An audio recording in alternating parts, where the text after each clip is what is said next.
and welcome back to Known Realms Tolesh.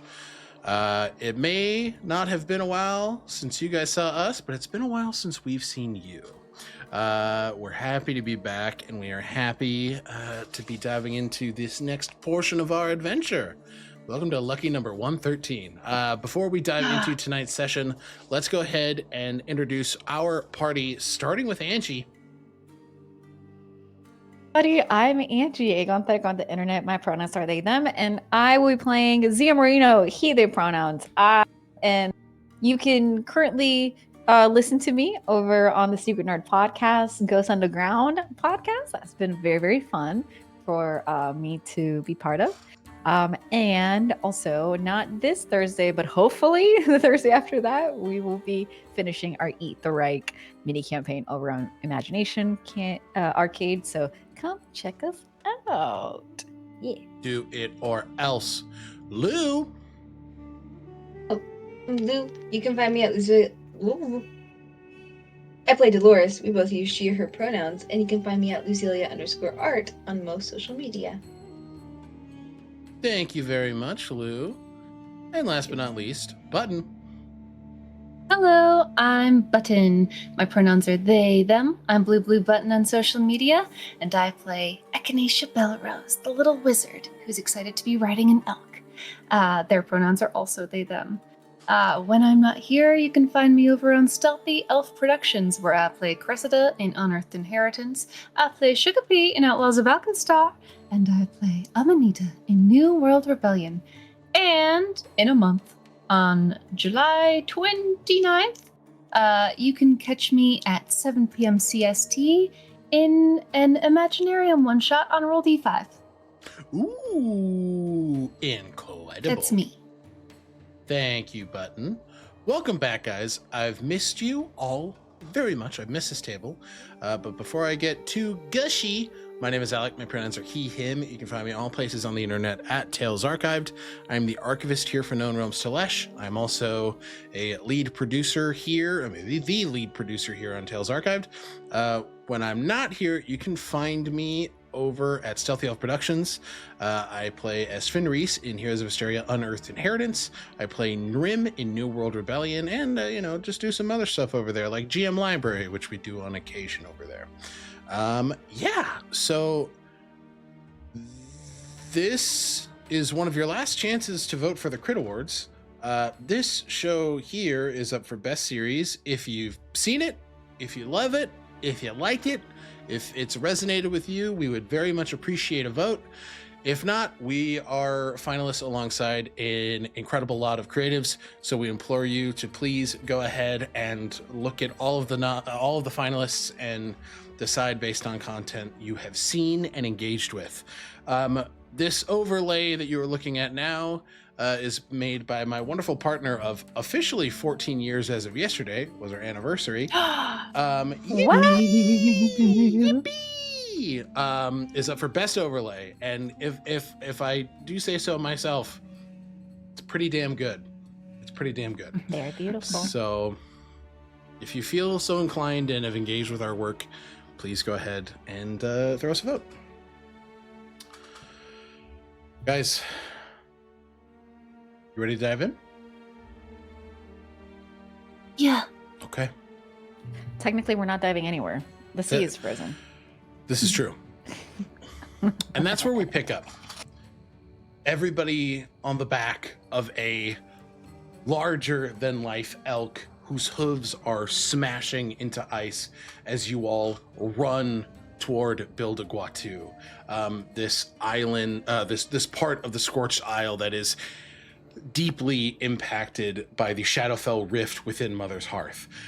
You hear the hoof fall and the ice crack and creak as you move past it. But you guys are probably going to have about an hour's worth of travel before you hit land, period. You were crossing over the portion of the ocean that Olive ferried you all back to when you teleported into the Scorched Isle from the elemental plane of air. So you guys actually have some time to plan, to think about your approach here.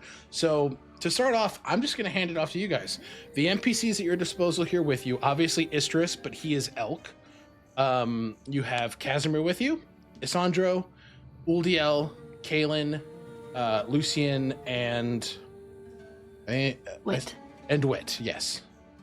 Okay, so you guys got a lot of motherfuckers. But yeah, I throw it to you. To further set the scene, the sky is again completely encased in black. There is no hint of sunlight at all. The smell of soot and smoke is only getting more and more powerful as you get closer and closer to Mother's Hearth, and you can hear the ice spreading on the sea as you move closer and closer to the source of its power. But here we are. Seat is yours.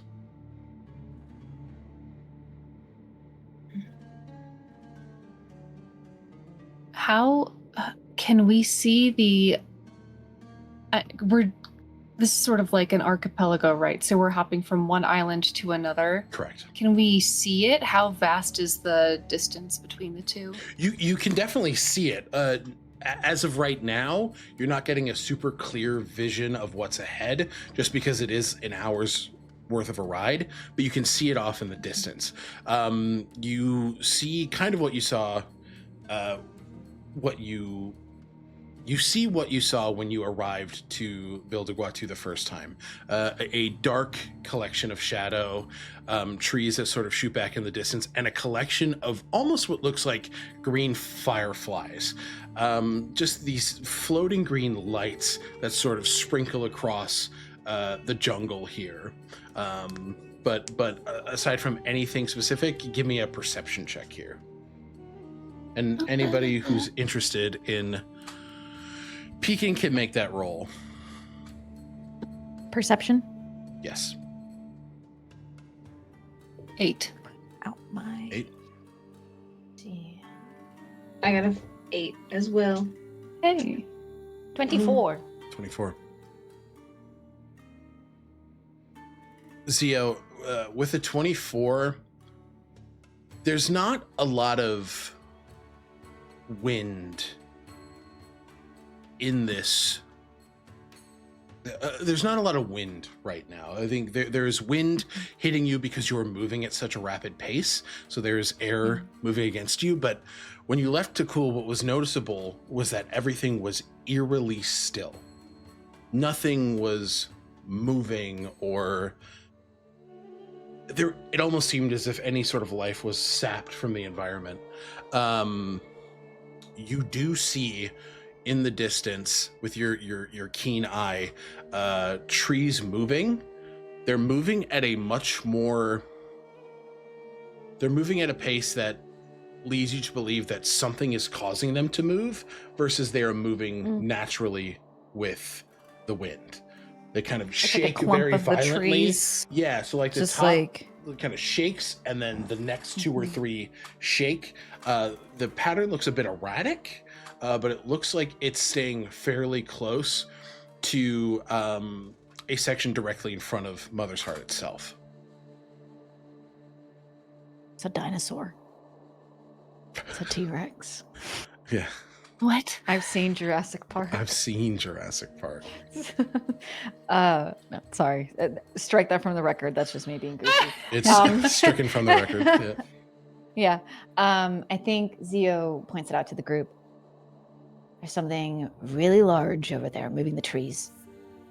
I don't know if we should potentially avoid entering Bilda Guatu from there. Or we can, but we might be coming across something dangerous. I suppose the question is, do we think it is something that could be allied with Kaletra, or maybe just natural fauna that if we avoid, it will leave us alone?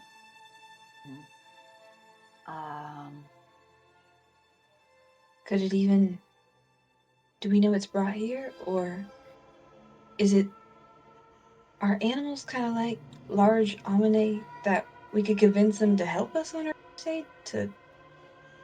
No, animals wouldn't be like large Amine. They're not really part of nature, but not nature spirits. Mm.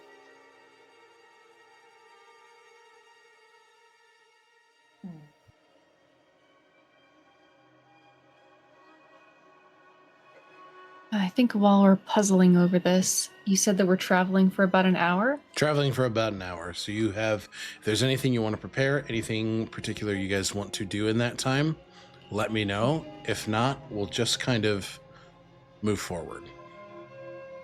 Since Echinacea cast Teleportation Circle this morning, they'll spend that hour using their arcane recovery Perfect. to recover that 5th level slot.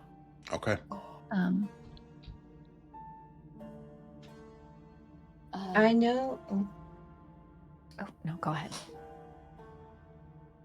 From what I remember about my father, he had something to do, like, that side of my family has an understanding of volcanoes. Can I do a history check to see if there's any information that I might glean to help us? In regards to what from you saw, or like moving into the volcano? moving into a volcano, I know it's not a cold volcano, but I'm just trying to recall any information from my history that would be helpful. Yeah. Give me a history check. Okay. I also have an idea to discuss with the group. Okay. Once we... Just an 11. Just an 11. I think the biggest thing that comes to you is that you don't want to stay there long. Any sort of prolonged stay within the space is prone to cause dehydration, exhaustion, and there. You recall a few stories, and this is what comes to you because it was so frequent, where people thinking that they could handle being on the inside of a volcano longer than they thought they could, or longer than they actually could, and passing out and eventually dying because they would fall from their rigging and land within the volcano. So once you get in, it's imperative that you don't linger. All right, guys, I think we need to figure out a plan before we even go in, because once we're there, we only have a limited time before the elements and exposure really takes a toll. I mean, I know it's cooler than what I've heard, but it's still molten lava. Yeah. At least for now. I think it's good to know.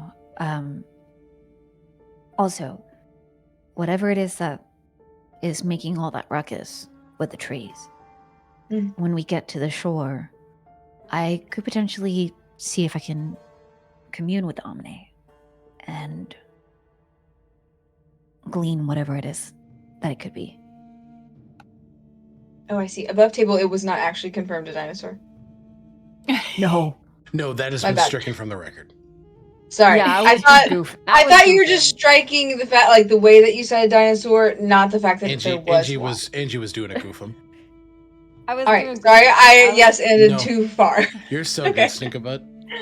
Everyone was like rolling with it. Thanks. Okay, sorry. Back to it. So, our known issues ahead are Kaletra, the biggest problem Belith in question. 6 other Belith with Kaletra as confirmed by Severian. Something stirring within the lava in the interior of Mother's Hearth. I imagine some type of fire elemental. And additionally, the rift was pulsating when Severian looked at it, and Kaletra was communicating with it. I wouldn't be surprised if the lack of sun has to do with that communication, but I imagine there's something more than just visibility at play here. And then obviously a less known, but we can anticipate whatever is rustling those trees. Then behind us, given the current state of the ocean, we can presume that Glacia is focusing on your home, Zio. I've warded your house itself, and Helitis stays to protect there. Severian also offered his aid in protecting the Isle. Probably in part just because he's located there, but we'll take what we can get. Yeah.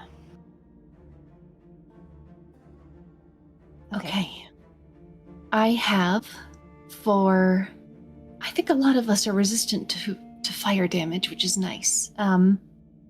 For Asandro, Casimir, Lucian, Kaelin, and Oldiel, you 5 get my 5 remaining potions of fire resistance. I recommend not taking them until we get as close to the volcano as possible, because they only last for an hour. And Echinacea will hand those out, and I'll get rid of them in my inventory. Very Sounds sadly. good. Yeah, everybody just sort of nods. Thank you.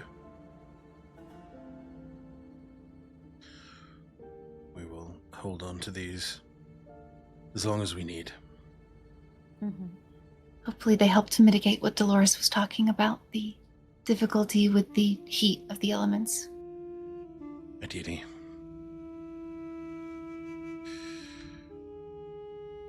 Isterus sort of... Oh, Angie, you said you had an idea. You first.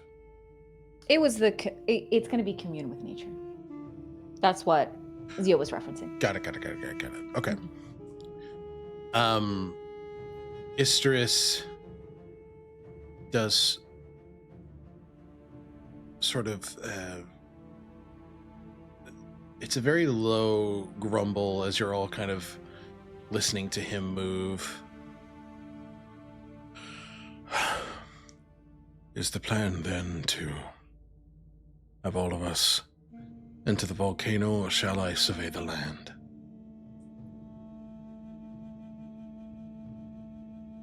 In hopes of healing it. I think that's a great idea. It also keeps you away from Coletra and from her possibly attempting a strike against you. Yes, I fear I may not be as strong as I'd like to be.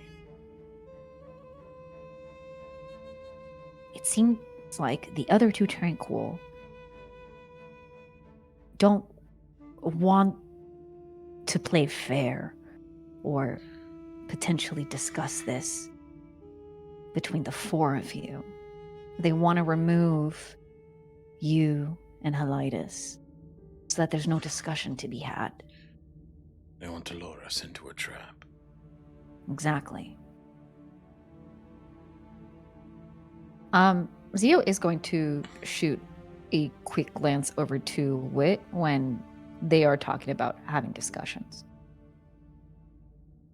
Give me an insight check on Wit. Yeah. Because he's sitting currently looking ahead. He's kind of sitting right behind Isterus's elk-like horns. Yeah. Elbows on his knees, just sort of looking ahead. So yeah, you can go ahead and give me an insight check. Yeah. That's an 11. Yeah. He looks quite stern. He looks quite cold.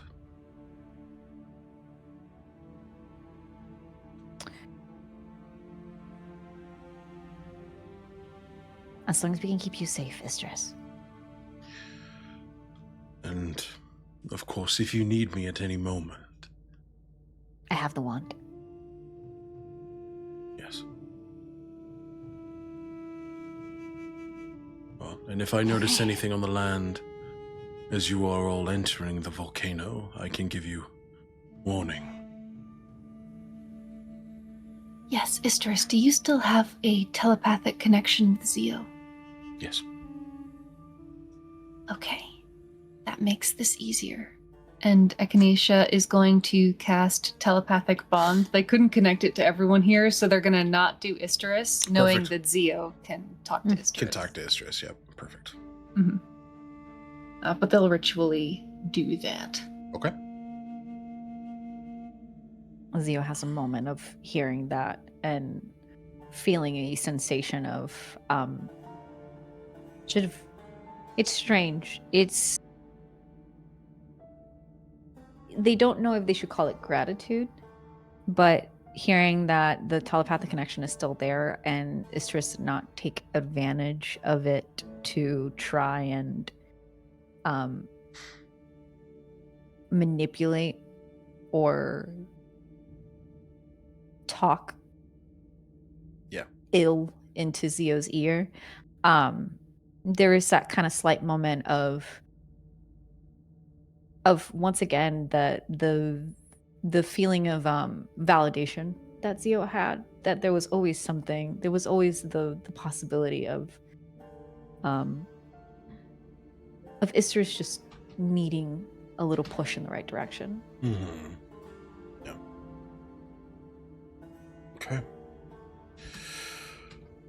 Casimir is flying alongside you all as well. He kind of looks down. Would you like me to try and get a bird's eye view? Do you like company? I would never say no to company. Well, I would at one point, but now it's not that time.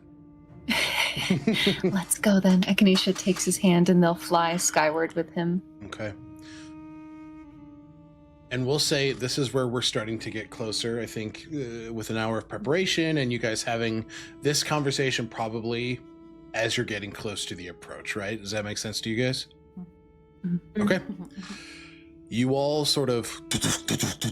Istris skids on the ice, sliding enough to hit the coastline of Bilda Guatu proper. And he, a very regal elk, kind of bends a leg forward, drops the head so you can all sort of drop down his snout. For those who are on his back, they are waiting on the coastline. So I'd say that's probably Dolores, Kaylin, Lucian, Isandro, and then Zio. Where are you? Zio decided to stop flying and join the group as Okay. they were doing the discussions. Okay, so Zio's with that group as well. Yes. And Wit is... Wit's also with you guys, yeah. Yeah. I think the moment that we touch land and Zio's foot touches the ground, they're immediately going to put down their weapon to the side, and without any sort of warning or pomp and circumstance, they're just going to sit on the edge of the shore and begin to commune with nature, which is one of the abilities. Never that casted this they before, do. huh? I have not. Give us that flavor, babies. As Zio sits immediately down and their tail is slowly swishing back and forth, feeling the sensation of the sand, their eyes are closed and they're feeling the stillness of everywhere around him. And they extend their influence, this natural and internal connection to the primordial forces of the air, to try and create a small slipstream of air to flow around the group, and let out their influence through this space and ask the spirits of nature for some assistance.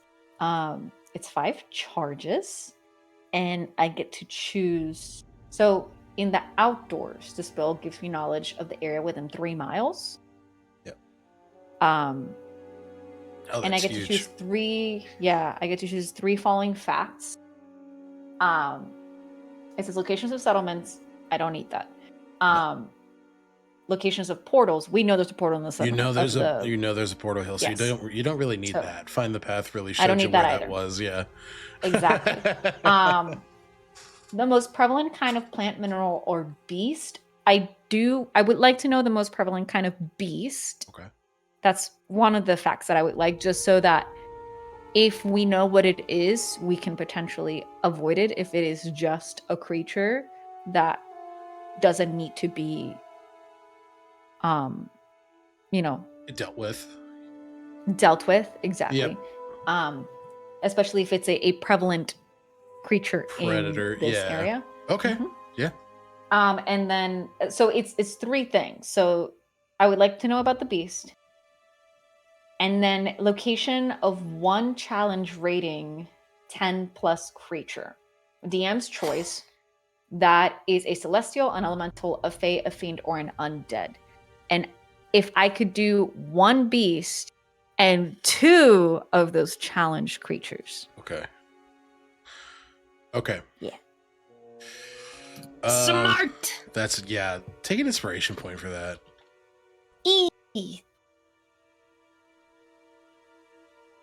Okay. Wow. So, most prevalent, and it's CR 10 and up. Yeah, CR 10 and up. That's what it. Let me make sure. Yes, location of one challenge rating 10 plus creature.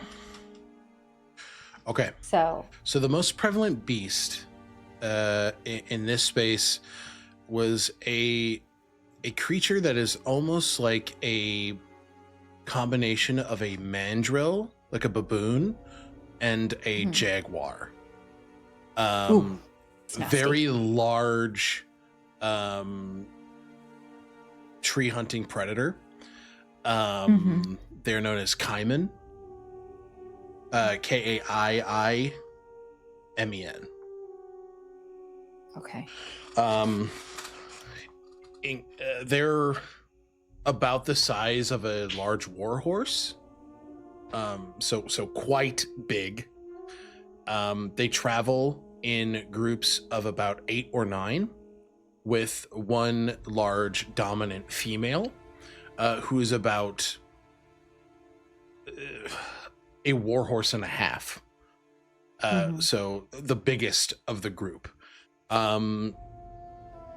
They hunt in that group. They primarily hunt for sport instead of for food.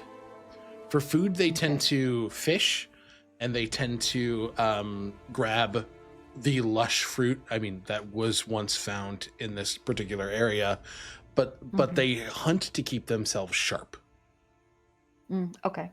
In case they run into other packs of these creatures that are sort of like, if there are any territorial disputes or anything like that.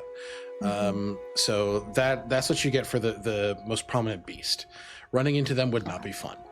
And then, can you give me the types of the challenge ratings that you get again? So it is celestial, elemental, fae, fiend, or undead. Undead kind of saves you here, because normally this creature is not undead, but given the impact of the Shadowfell Rift, it does have the undead trait. Within that 3-mile radius, an ancient green, and it's not just ancient. A location. Yeah. Oh, it's just a location. You don't have to tell me. Oh, you don't have to tell me what it is. Okay. It's just a location. About 3 miles ahead, on the direct path toward the volcano. Bilda Guatu. And yes, and that's one. And there is,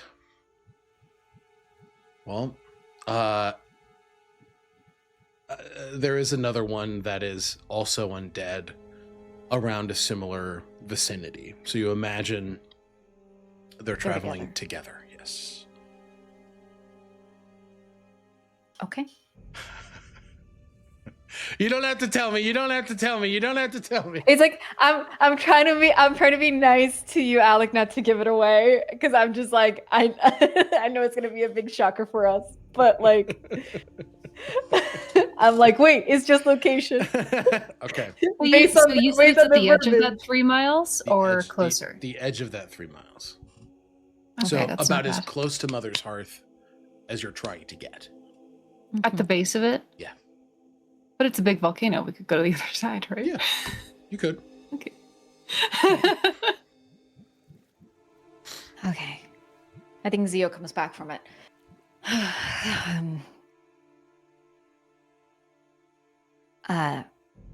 Kaiman. And Zio says it in the direction of everyone who is familiar with the Isles and is familiar with our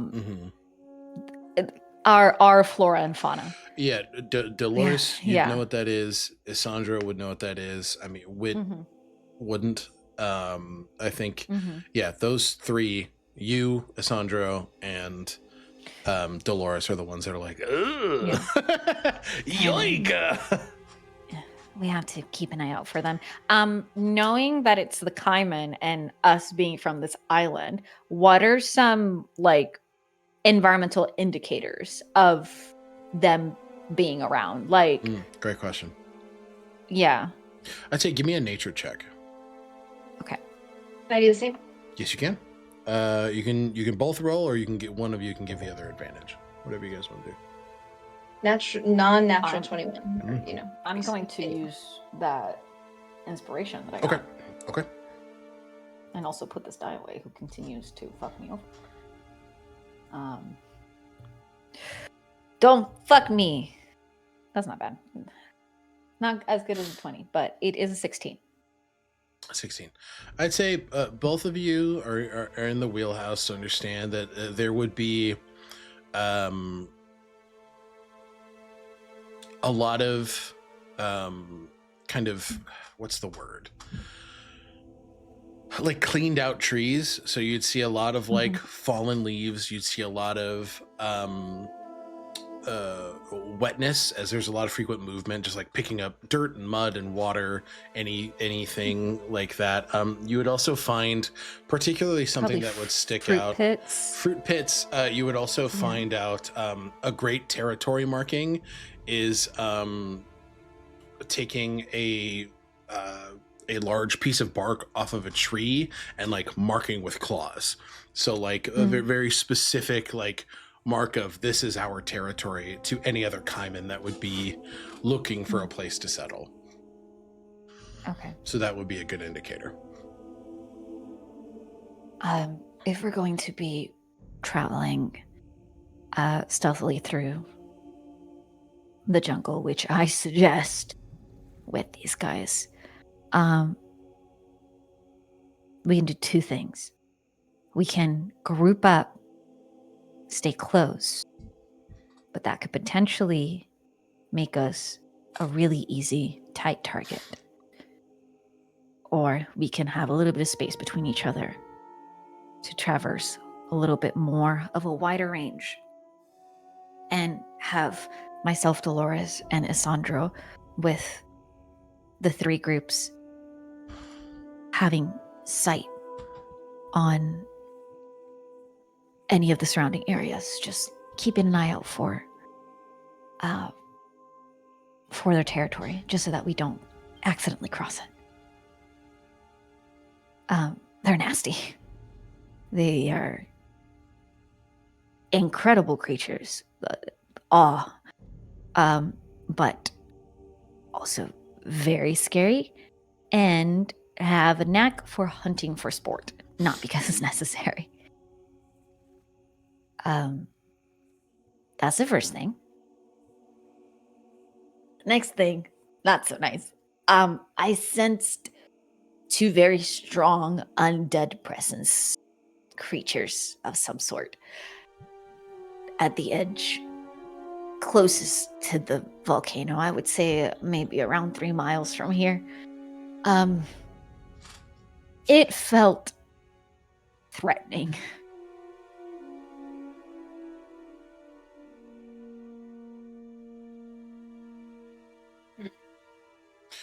Yeah, just the group around you. Yeah, just nods and kind of taking notes here and just sort of keeping in mind what is the best thing to avoid, and just very much taking everything you're saying quite seriously, very freaked out. given the description of such creatures. Okay. Be aware of the nature of the rift, what it's connected to. The Shadowfell. So, an undead creature is not surprising. I think it was more so the energy that I felt back. It's Can you elaborate? big, Mm. more than one. Well, more than one, and potentially a challenge. Maybe I see. between, I don't know, If I were to say it on a scale, you were to say it on on a a scale. scale of like 1 to 10, Yeah. maybe like a 10. Oh. Yeah. And is it just you and I and like the crew? Echinacea's It's running. it's you. Echinacea yeah. and Kaz. Yeah. Yep, we're gonna Yeah. check in with them in a second. But yeah, it's you, Zio, and then the NPC brigade, aside from Casimir, Wit, Asandro, Kaylin, Lucian, Uldiel. And I mean, Dolores Istris is hanging out, but yeah, go ahead, Lou. looks around, like, all right, give it to me straight, Zio. How do you do this? This is day Alright. 2, 3 of trying to save the world from planar rifts. I'm a fighter. Do you have any tips on this kind of fight? Like I know left and right. Well, kind of just have to jump into it. I don't think any of us planned to be fighting, stopping planar rifts, or being involved in this kind of stuff. It just sort of happened. And we collectively found ourselves with other people who didn't just want to sit by and not do something about it.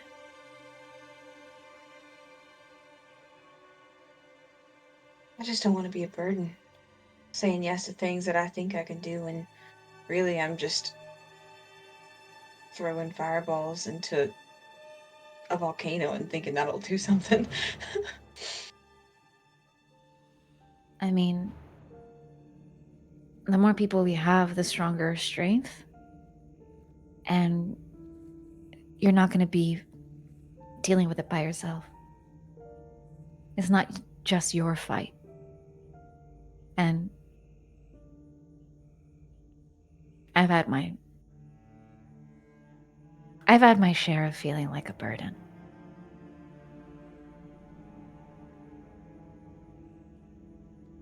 But in the end,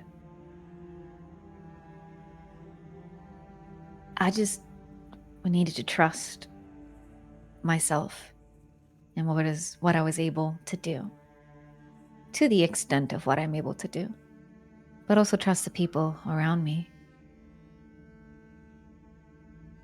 I've got your back, Zio. I mean, we got yours. Oh, I know that. Saved my skin plenty of times. Well, if you have any advice going forward, let me know. Please. And she also opens that to the rest of the crew, like looking around. Yeah. Kaylin Anyway. will just sort of pat How a does hand on your one- shoulder. None of us know what we're doing here. We're just figuring it out as we go. We've got your back. Oh, that does inspire confidence, oddly. I mean, technically, we know what we're doing here. We just don't know what the outcome's going to be. Lucian's like, yes, we're a collection of fuck-ups, just figuring out as we go. Let's stay focused. It's like, we're gonna die. Zio elbows him. What? He's like, don't say that. And with that said, I need everybody on the ground in Bilda Guatu to give me a Constitution saving throw, please. What? I've been Hold investigating on. in the sky during this whole thing. This is we'll check the skies first. The saving throw is going to come all the same. Okay. Oh, Constitution. 3. I had a mental connection, could have given warning of a thing.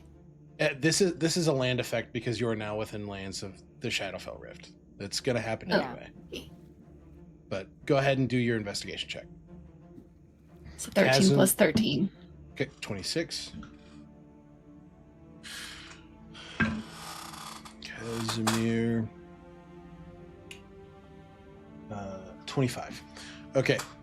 He does, as you two are flying around, you see he sort of points to pockets of movement where you're able to see sort of shadows of black about, I mean, you go to 23, so you're able to see it pretty 26. clearly. 26, excuse me.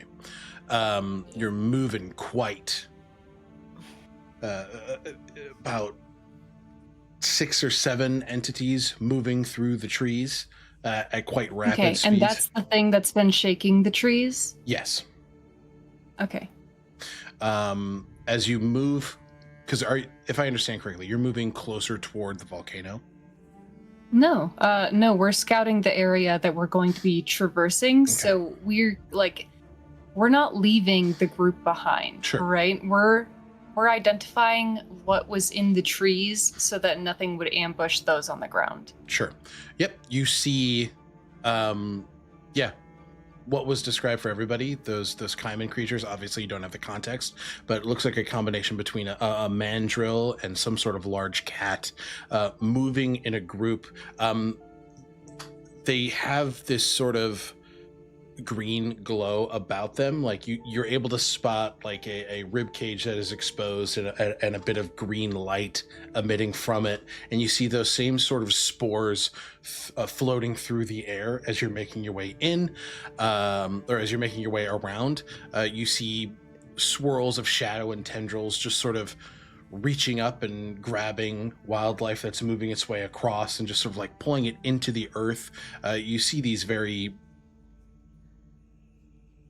dark Shadowfell effects.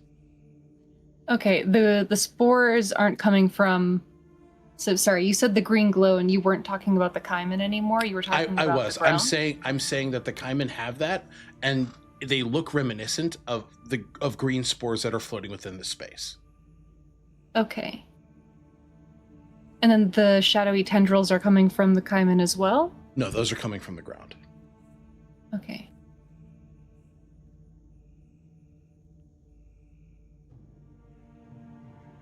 And do they seem to be moving in a pattern, or what's making them reach up out of the ground? What's like they what's seem to be invoking their something moving over them.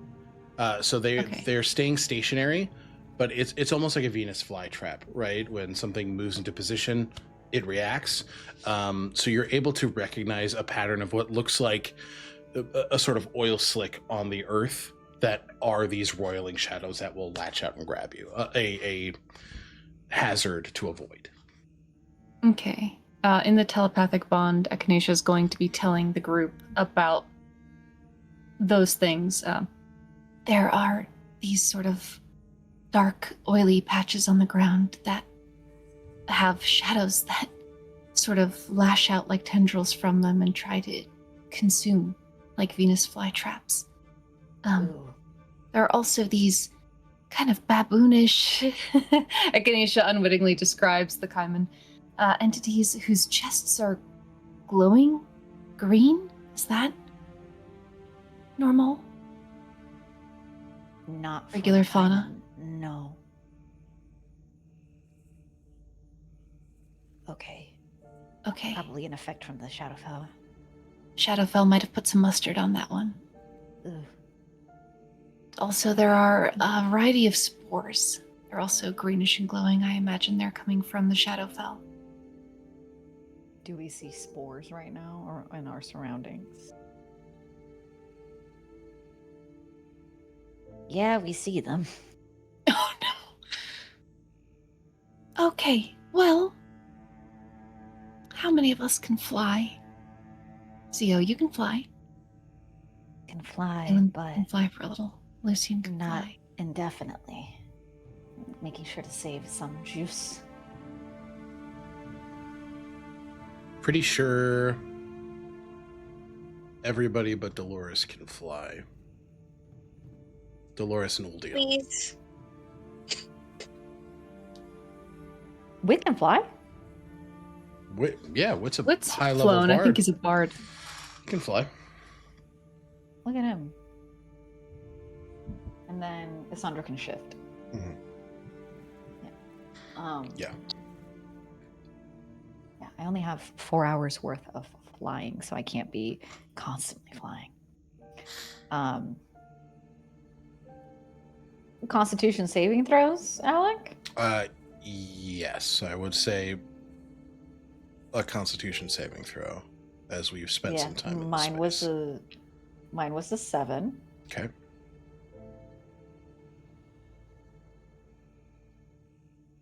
I rolled a 23 earlier. 23.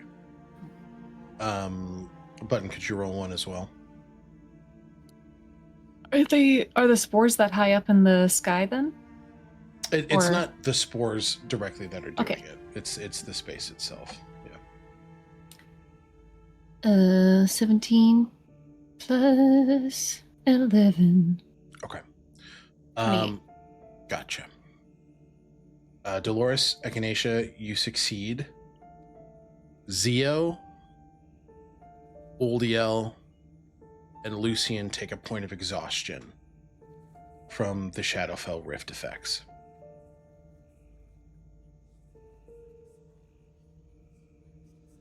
Got it.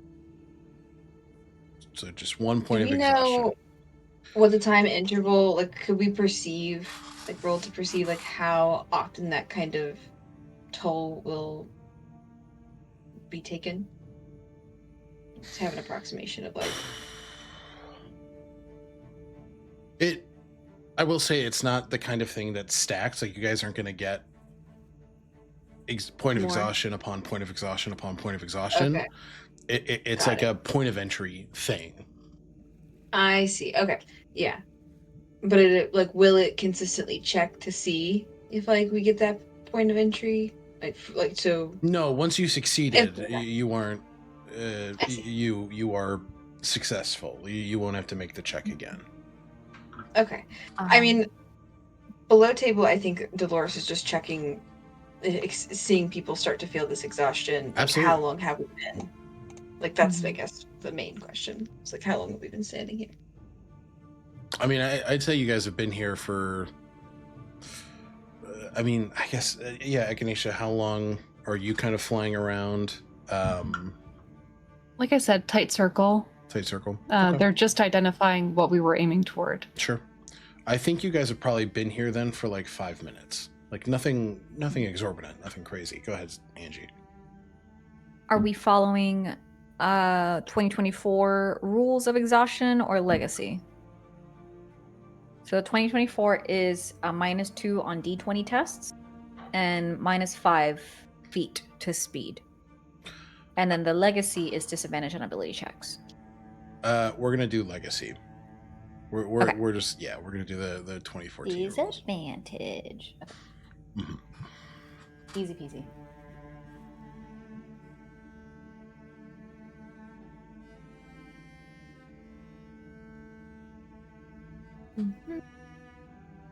I love the table. Exhaustion level 6. You die. Just that. Mhm. You die. No other Yeah. explanation. You die.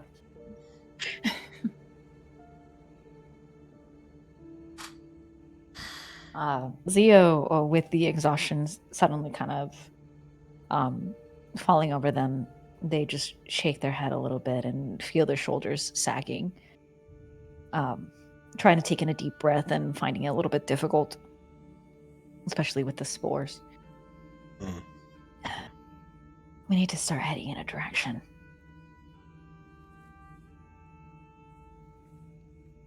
So, it's either straight ahead towards whatever nasty undead is, through the jungle, potentially going through a area where the Kaimen are, or in the other direction, which is around everything, and that could potentially take a very long time.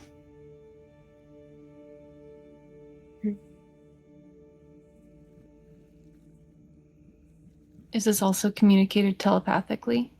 Okay. If you like, we can head in the most direct path for as long as possible, and then just deviate around whatever that undead presence is. We don't necessarily have to start going around right away. If it's 3 miles away, then we could travel 2 miles and then skirt around. True. What happens if it's moving towards us right now? And Then we that move. 3 miles is getting shorter. Yeah, point of order with commune with nature. Is that instantaneous or does that maintain? Instantaneous. Okay. So it does not maintain. I could use it again if it helps. I don't think right now it does, but Yeah. When we get closer. yeah, we can continue scouting and then update our plans if we see something moving toward us. Mhm. Be it the glowing Kaiman or this undead pair.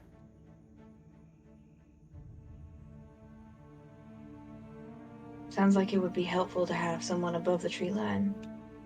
Just to I'll scout stay up as we here. move through. Yeah. Alright. Just to get point of order, who is staying in the air and who is moving forward into Bilda Guatu on the ground? Ground. I think. Yeah, I think Casimir and Echinacea are staying in the air to scout forward. Okay. Just like a couple hundred, like 100 feet or so in front of the party, Sure. right? Just to like keep an eye on the path forward. Mm-hmm. Okay. Alrighty. Echinacea, is there any way that you both can make yourselves invisible as well?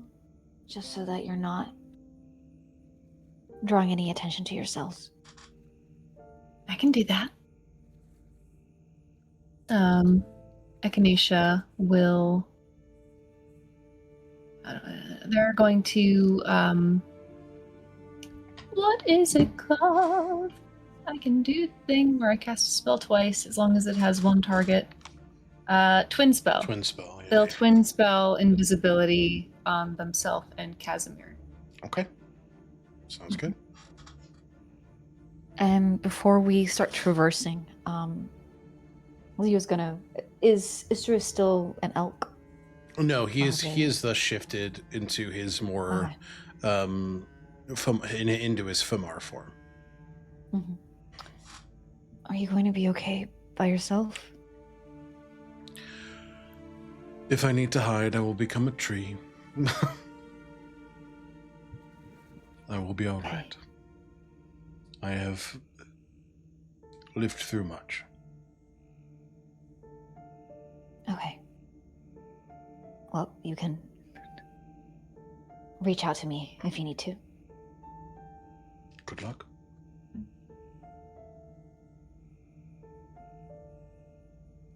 Esther's.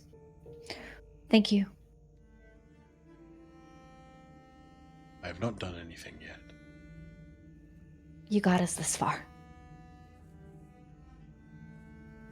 I stand corrected. Lucia will turn and... Yeah, they'll turn and scamper. Scamper back to the group. Okay. Yeah, you guys move forward. I imagine we're moving stealthily. Can I get stealth checks? Casimir, Echinacea at advantage. Invisible. Please be better. Jesus. Okay. Casimir's best is an 8. Plus Unnatural 8. 20. Nice. Okay. Casimir got a 16. And then Lucian's also got disadvantage. Or Lucian has disadvantage, but it's a flat roll. Jesus, 33. He's gone. Kaylin, not good with a 6. Oof. Stealth ain't a strong suit. Probably not. ODL is worse with a 4. Ooh. The heavy armor Heavy boys. armor. Yeah. And Isandro. Jesus, not doing much better with a 7. God. Yeah, not good. Cassandra wasn't at a disadvantage though, right? He did not get It was just a flat roll. exhausted. He rolled a 4 plus 3. Yeah. Okay. With a disadvantage, I rolled a 19. Okay. You guys begin to move forward, and as you do, it's hard to avoid the effect of the Shadowfell rift in this space. As you move forward, Echinacea, you and Aasimar up in the sky just sort of hear these very haunting wails that sound like they're like people screaming and calling in the woods, but as soon as you look down, nothing is there. There's no one present. Yeah, I think Echinacea quickly realizes that they can't necessarily trust their ears, and what they're going to do is trust their eyes. So they will be investigating the space around just for that telltale motion. Perfect. Okay. I love that. Give me a perception check then. Can I investigate since Yeah. they are Yep. actively investigating the space? Yep. 18 plus 13. 31. Okay. I'd say about maybe 100 feet in front of you, you see that movement. So you're able to give direction to avoid a particular space. It looks like they're moving to the west. So you're able to give proper announcement. At eastward. And Echinacea will direct the group to skirt that area. Okay. And I will say, group on the ground, go ahead and give me perception checks as you move forward. Perception or investigation? Probably investigation, given that you're looking for the specific sort of oil slick that Echinacea had described earlier. Is it Not perception 20. or investigation? Can we choose? You or can choose. do you want to do it? Okay.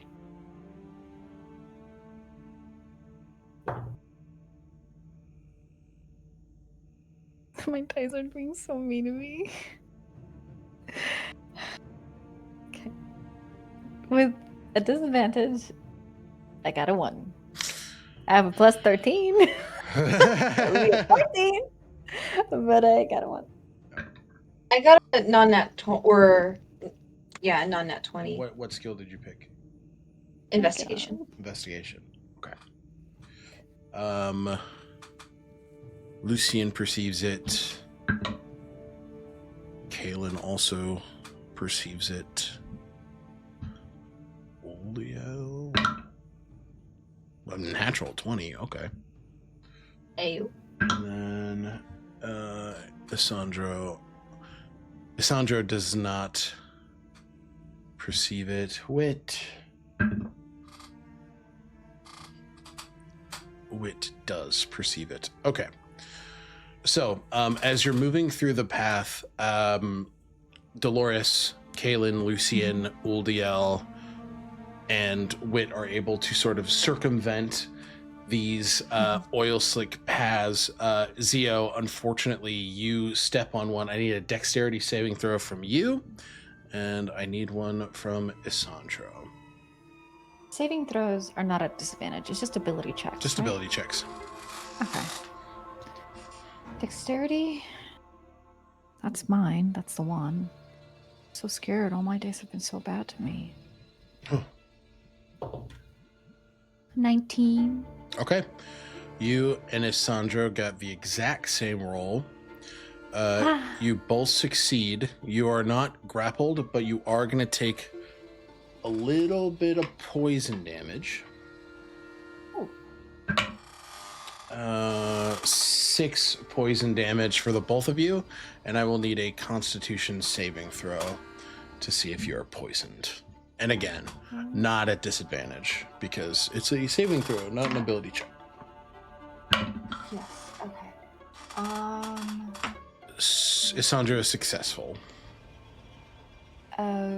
Constitution? Yes. Your DC to beat's like 15. 6. 6. Okay. Yeah. So you are poisoned until you are healed, or you are someone does a medicine check on you, which Uldiel will do. She's not going to waste this spell slot, but she's going to come up to you. I've got you. Don't worry about it. It's going to be okay. See, she starts looks very similar to Echinacea in this moment, taking out vials and sort of like concocting an antidote. I'm an idiot. Zio, But the medicine, feeling kind of the no, go ahead. feeling the effects of the poison as it kind of starts, along with like this sort of weight of Shadowfell energy. He just takes a deep breath. It's funny how Dolores was worried about being a burden, and here I am. With that, Dolores walks up. Oh, go ahead. No, you. And says, maybe we should do the buddy system and keep an eye out together. And locks arms. So maybe we could give the help action Love in that. the future. Absolutely. And then Uldia, what was Uldia gonna say? She was just going to say, you're not the burden. This is why we're all together. And her medicine check was an 18, so with the proper antidote, you are no longer poisoned. But you do take that initial 6 poison damage. And we will say this first round of checks has pushed you guys about a mile inward. So you've been able to successfully circumvent any sort of Kaiman ambush thanks to Echinacea and Casimir's guidance. And you've been able to, for the most part, dodge these sort of effects. And with that, as we're kind of moving deeper and deeper into it, I would like everybody to make a perception check, and then I would like everybody on the ground specifically to make a wisdom saving throw. Ooh. Since an hour has passed, Echinacea will recast invisibility, and they will use another twin spell to do so. Okay, understood. After Casimir recasts flight. He has boots of flying, Oh, so he's okay. Sick. He doesn't have to. Never mind then. He's fine. I'll just do it. Whee! Echinacea goes, do you need to... Oh, never mind. He clicks his heels. I'm all right. There's no place like home. No place like home. So I am giving you a check and I forget what it is. Perception. Perception. Perception. Oh, trash. I rolled a natural 1. Okay. And then as you're... Oh, that's actually good. Since you become visible, and give me a stealth check here for the moment that you're visible. I know when my spell drops. Can't I cast it Sure. in the... That's a fair argument. Thank you. That's a fair argument. I'm not gonna fight you. I on mean, it. you still need a stealth check from me. I'm just asking if I can roll it with Yeah. advantage, because That's fine. we'd not become visible. You're like, I know when my magic. Actually, 15 Actually. plus 6. 21. 21. 21. Jesus Christ. Okay. Casimir rolls a 10. Ugh. First roll was a natural 1. Second roll was a 2 plus 8. And then what'd you get on perception, everybody? perception with disadvantage. I got an 18. 18? And wisdom 11. saving throw for me was a non-natural 20. Oh, that's 20. Okay. For perception, I rolled a natural 1. I imagine this is a different check from me investigating the space for Correct. the movement. Okay. Yeah. Yep. Different. Do you want that as well, or no? Yes, please. Okay. Okay. That one's a 23. 10 on the die. Awesome. Okay. For the perception check, something that sticks out to you all, particularly after your previous engagement with Ulma the day before, you start to notice that these small collections of animals, like Echinacea, you and Casimir are noticing birds, sort of. I rolled a nat 1 on the perception. You're noticing this with the investigation check. Oh, okay. Yeah. So it's something that strikes you as odd. You're watching the pattern, but you're seeing birds looking around with glowing green eyes for a moment, and then they immediately return to like a normal black. I think something's looking through the animals here. Take an inspiration point. And I will say, They'll say in the telepathic font. Yeah, I have the assumption that Echinacea, if you're talking to everybody, or that if you're talking it's to not just to everybody. Casimir. Yeah. That's kind of where my brain's at. But you do see with you said a 25 on your investigation. 23. Still good enough. You see one bird locked to Casimir for a moment before. For a moment, like in the space. He's invisible. He rolled a 10. Oh. On stealth. So didn't see Casimir, but heard something in that area. And then on the ground, you guys are seeing something similar. These small little, almost like gibbon monkeys, looking around, green eyes for a moment. And I need stealth check from everybody on the ground as well. Okay. Did you explain what the wisdom check was for? Not yet. Okay. Wisdom checks. Oh boy. I think it's dangerous. We're rolling a lot of saves in rapid succession. Yeah. He's trying to get us. He's trying to get us. Stealth check is I have 13 plus a 7. Non-natural 20. 13. Okay, yeah, non-natural 20. Yeah. Lou? 8. Oh shit. Okay. All right. Oh, Lucian with a natural. Lucian's never existed with a 35. Kaylin. Whoa, another natural 20. Whoa, brother. Yo, he's gone. It is with disadvantage though. Or no, Lucian's was with disadvantage. Okay, Lucian's still fine. 16 plus 15 is still 31. Uldiel will roll with disadvantage because heavy armor. Oh, that's not bad. Oh, that's not bad either. Okay. Baby girl's got an 18. Isandro. Why are you rolling so dog shit, Pookie? 13. No. And then Wit. Oh, 3 plus 13 for a 16. Okay. Dolores. Gotta punch a monkey in the face on that. No, I would have seen it. Yeah, truly. Dolores, you see this monkey. You see a monkey looking at you and just. As it sort of like chitters out. And I will say the wisdom saving throw. It's just for auditory senses being overwhelmed because you're hearing these wailings and these things. So those of you who succeeded, you don't have any sort of impediment on your perception. Those who failed will have disadvantage on perception checks because of just the sheer amount of auditory stimulation that's happening here. Okay.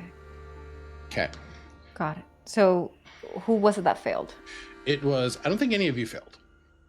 No. We didn't. So it was like Isandro. Isandro failed. Isandro's not doing well here. and Lucian did fail. But this is strictly for perception, not investigation, not anything like that. He's got sensitive ears. He's like, you guys see Lucian just very quickly like, gah!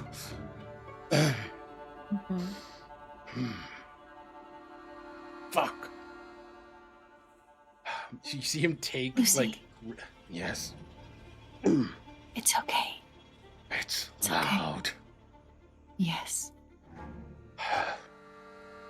And you're so quiet. They're all screaming in my head. Who's they? I don't know the voices. They're just loud.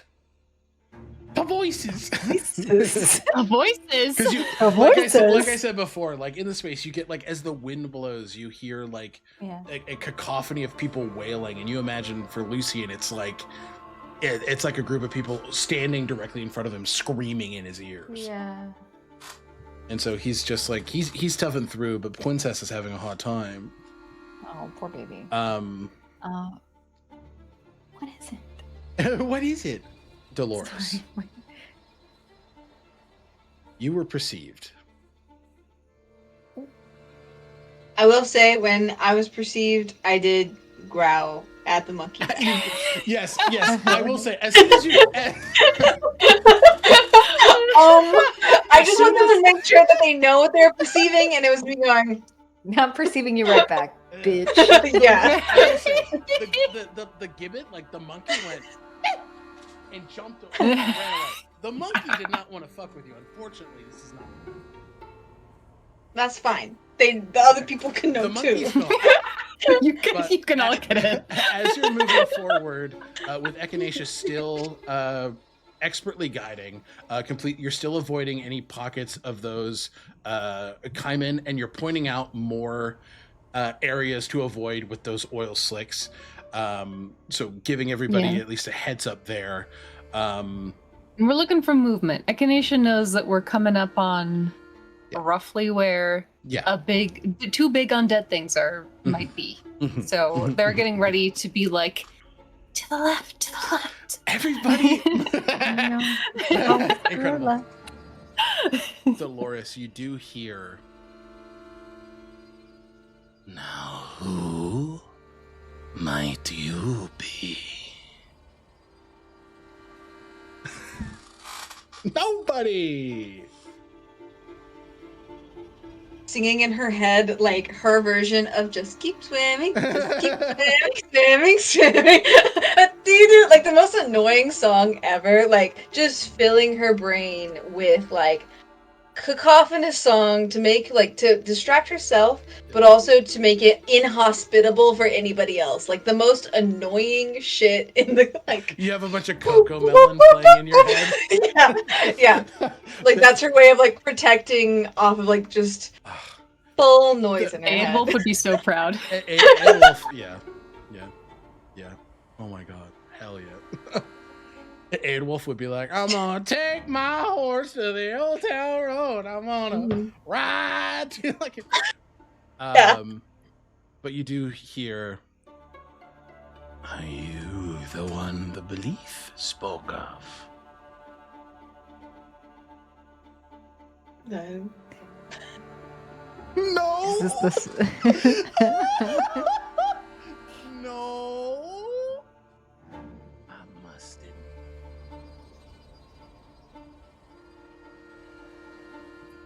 Cannot hear you. We cannot Sorry. hear you. Your mic does that thing whenever you get really loud that immediately goes. Well, let me know when The I'm audio good. goes down. I think you're good now. Good? Okay. Yeah. You look more interesting than what I was anticipating.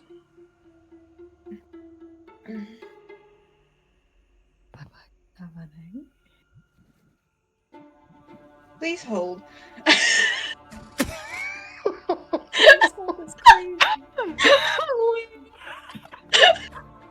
Take an inspiration Hold. point.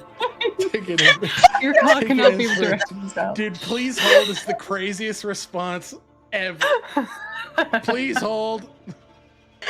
Not another voice in Lou's ear trying to manipulate them.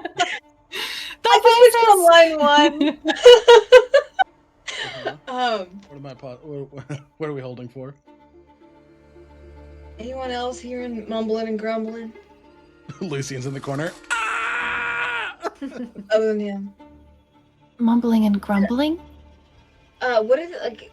What did the person say they were part of? One of the something or No. He had just said, "Are you the people the belief told me about?" It The told me to belief? look out for explicitly. The belief. Coletra's a belief. Yeah. Which you would know. Yeah. Oh, sorry. I didn't. You're okay. I think there's a confidant of Coletra in my ear. Would you like me to pass along a message? Oh boy.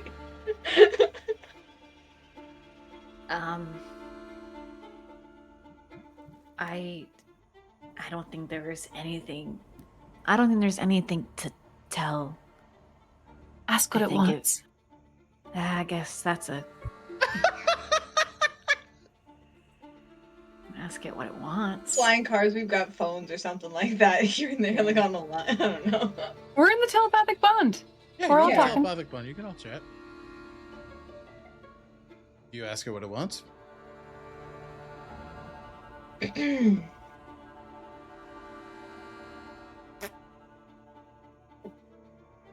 See, I was trying to remember what it said.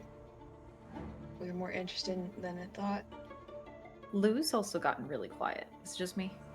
I was mumbling to myself there. She's mumbling. Yeah, Sort of like, the voice specifically said, "You look more interesting than I expected."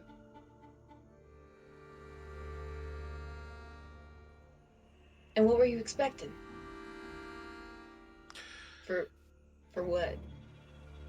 Well, for someone to walk in here, someone quite foolish. But you look very wise. And to whom am I speaking? Well, names are a powerful thing. Great. I'm not me. Great.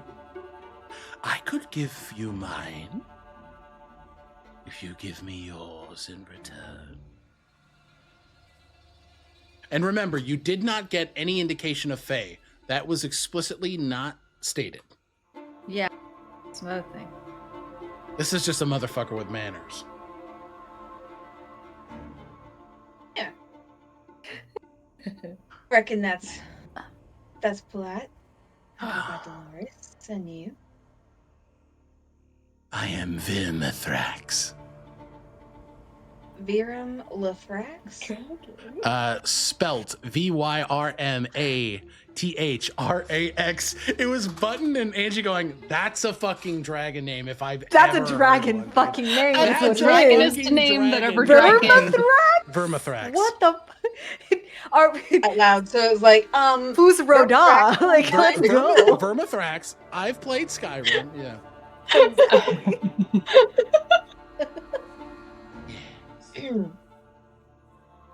Pleasure to make your acquaintance.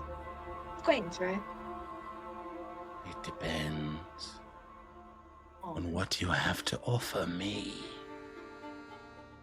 Sure, I mind a few things. What is it you seek to do here? Insight check. Oh, sure. How can I know what this thing wants? And Echinacea, give me that investigation check again, please. Another one. Yes, please. Just Okay. because situations are changing via this conversation. So Good. 18 plus 13. 18 plus 13, big number. 31. 31. You see the that face was great. Just the We rolled a nat 20. I got excited about it. Okay. With Oh, non-nat. non-nat. Oh. Sorry. Button, with that roll, you can see the movement in the trees. That's about 500 feet or so away from the group. Turns almost on a dime and begins to move toward the group. Incoming. Echinacea going to direct whatever direction is away from it while still heading toward the volcano as much as possible. Absolutely. So you guys are probably going to go like eastwards and just try and move as far away as possible that way. But yeah, that message. Head east, something turned on a dime in our direction. Very quickly. On a copper. On a. On a Never mind. Dimes aren't a thing. Whatever. Incredible.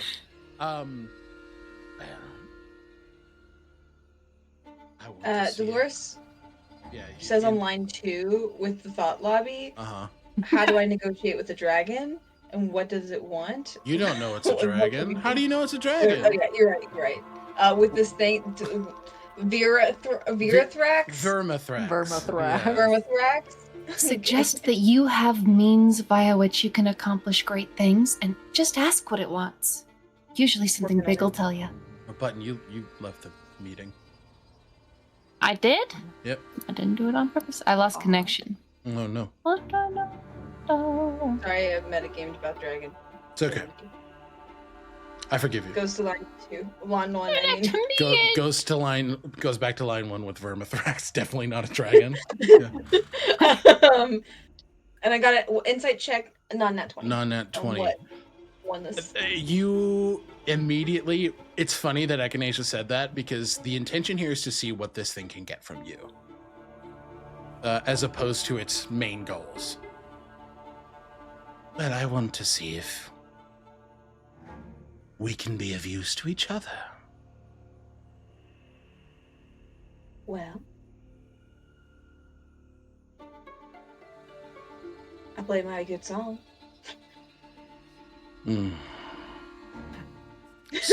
Songs don't interest me. Best of luck. All right, what does? Wait. And I love him.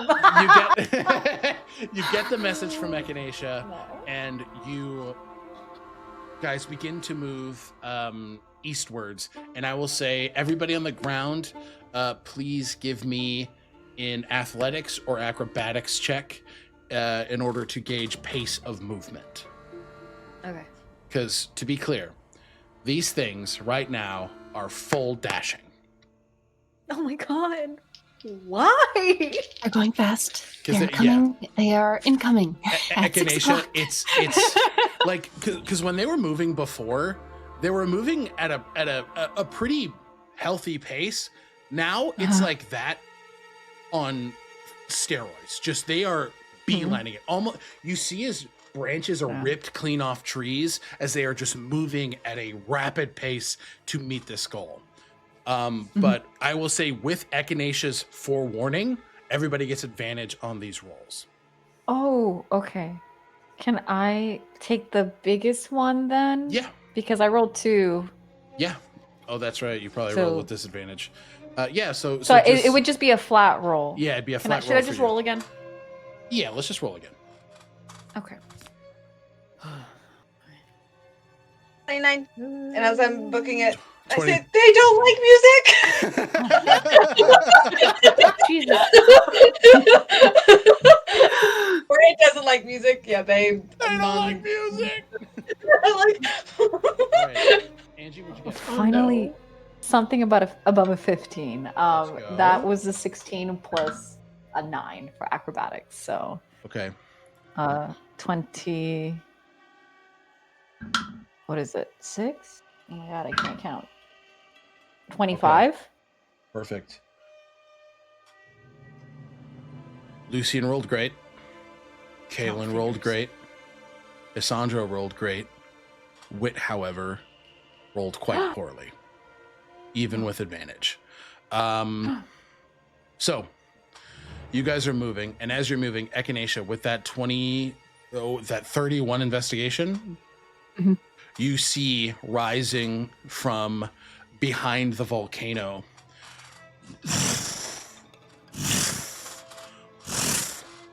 large wing flaps of an adult green dragon moving inward to survey the space. And you can see it has the same dark, shadowy injuries as other Shadowfell beings you've seen before, with those green pustules inside of it as well. And it looks very akin to the undead dragon you all saw in Isle Thalor. It is, this is the undead presence. And with Vermithrax flying towards you, or in the general vicinity, that's where we're going to take our first break. And the Kaimen are also... Yeah. Listen, green dragon lairs are actually fucking crazy. They can see through little beasties and get reports for up to a mile.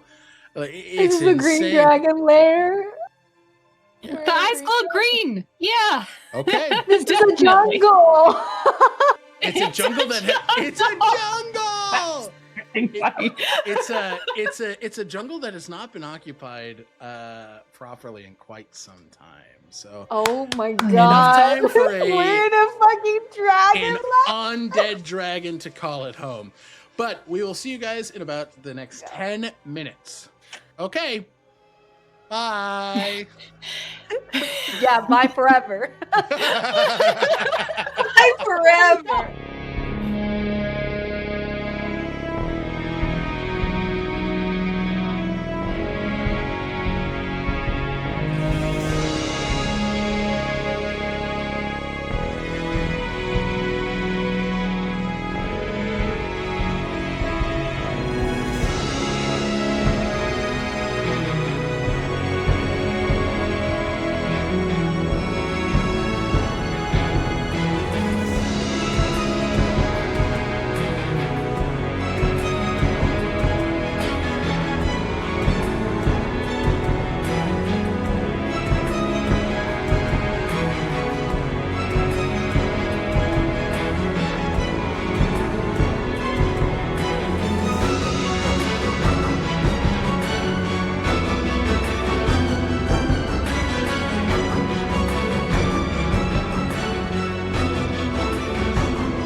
As I can see and hear you. Hello, everybody, and welcome back.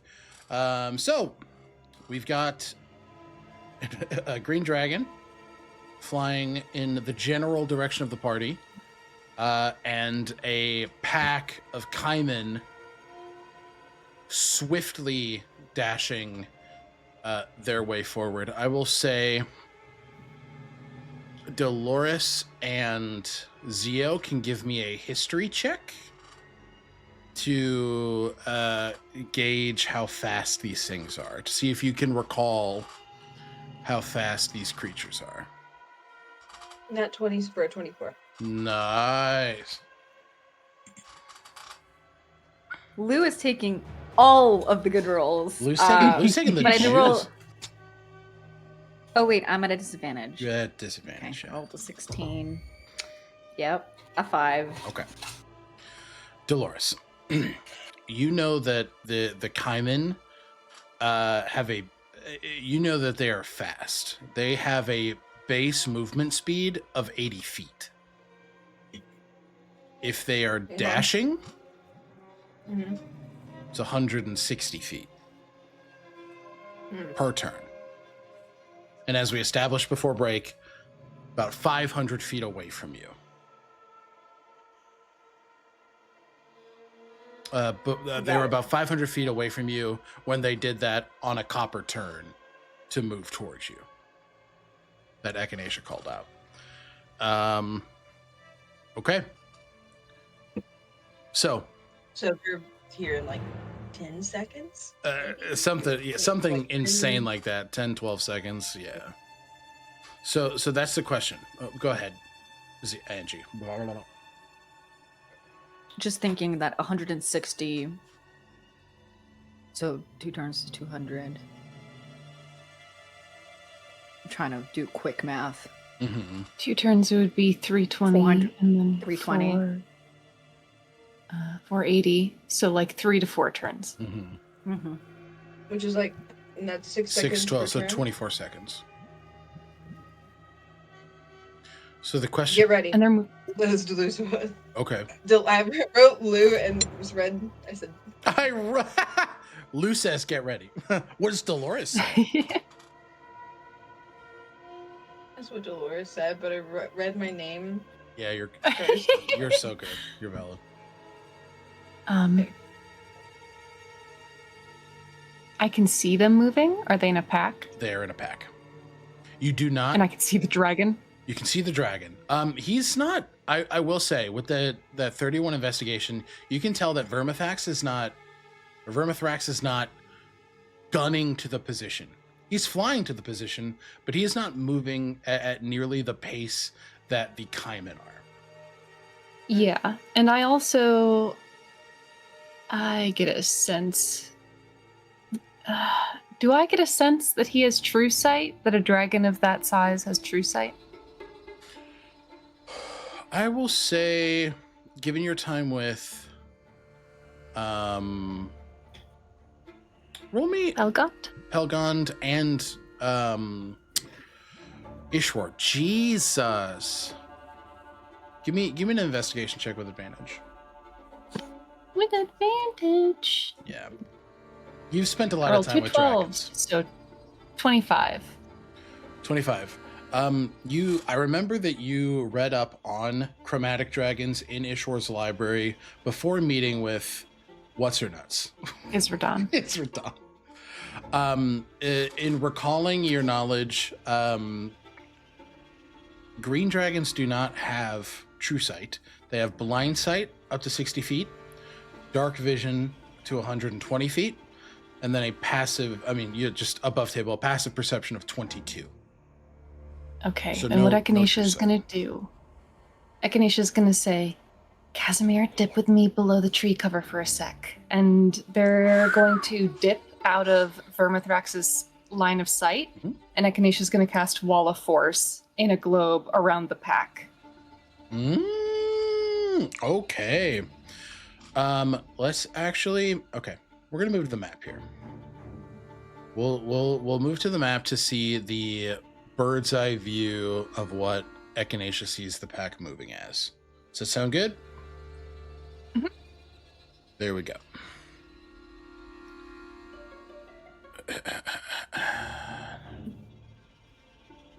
Okay. You see the map okay? Yeah. Okay, cool. So this is what you see. You'll definitely be able to what's the range on Wall of Force? An excellent question. 120 feet. Okay. And what the diameter of the how big I of get 10 by 10 panels. 10 by 10 panels. Okay.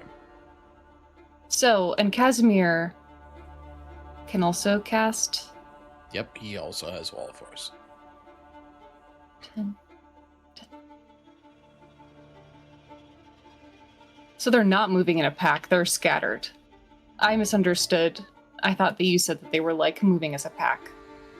They're moving together. They're not incredibly close-knit at this moment, no.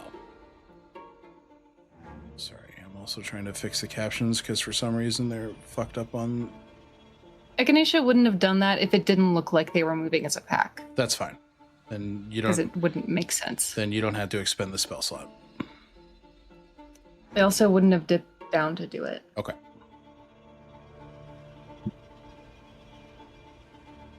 Understood. Sorry, this is giving me some trouble. This is just like above table strategy, but what if you try doing it on just the female? The leader. I was thinking about the female.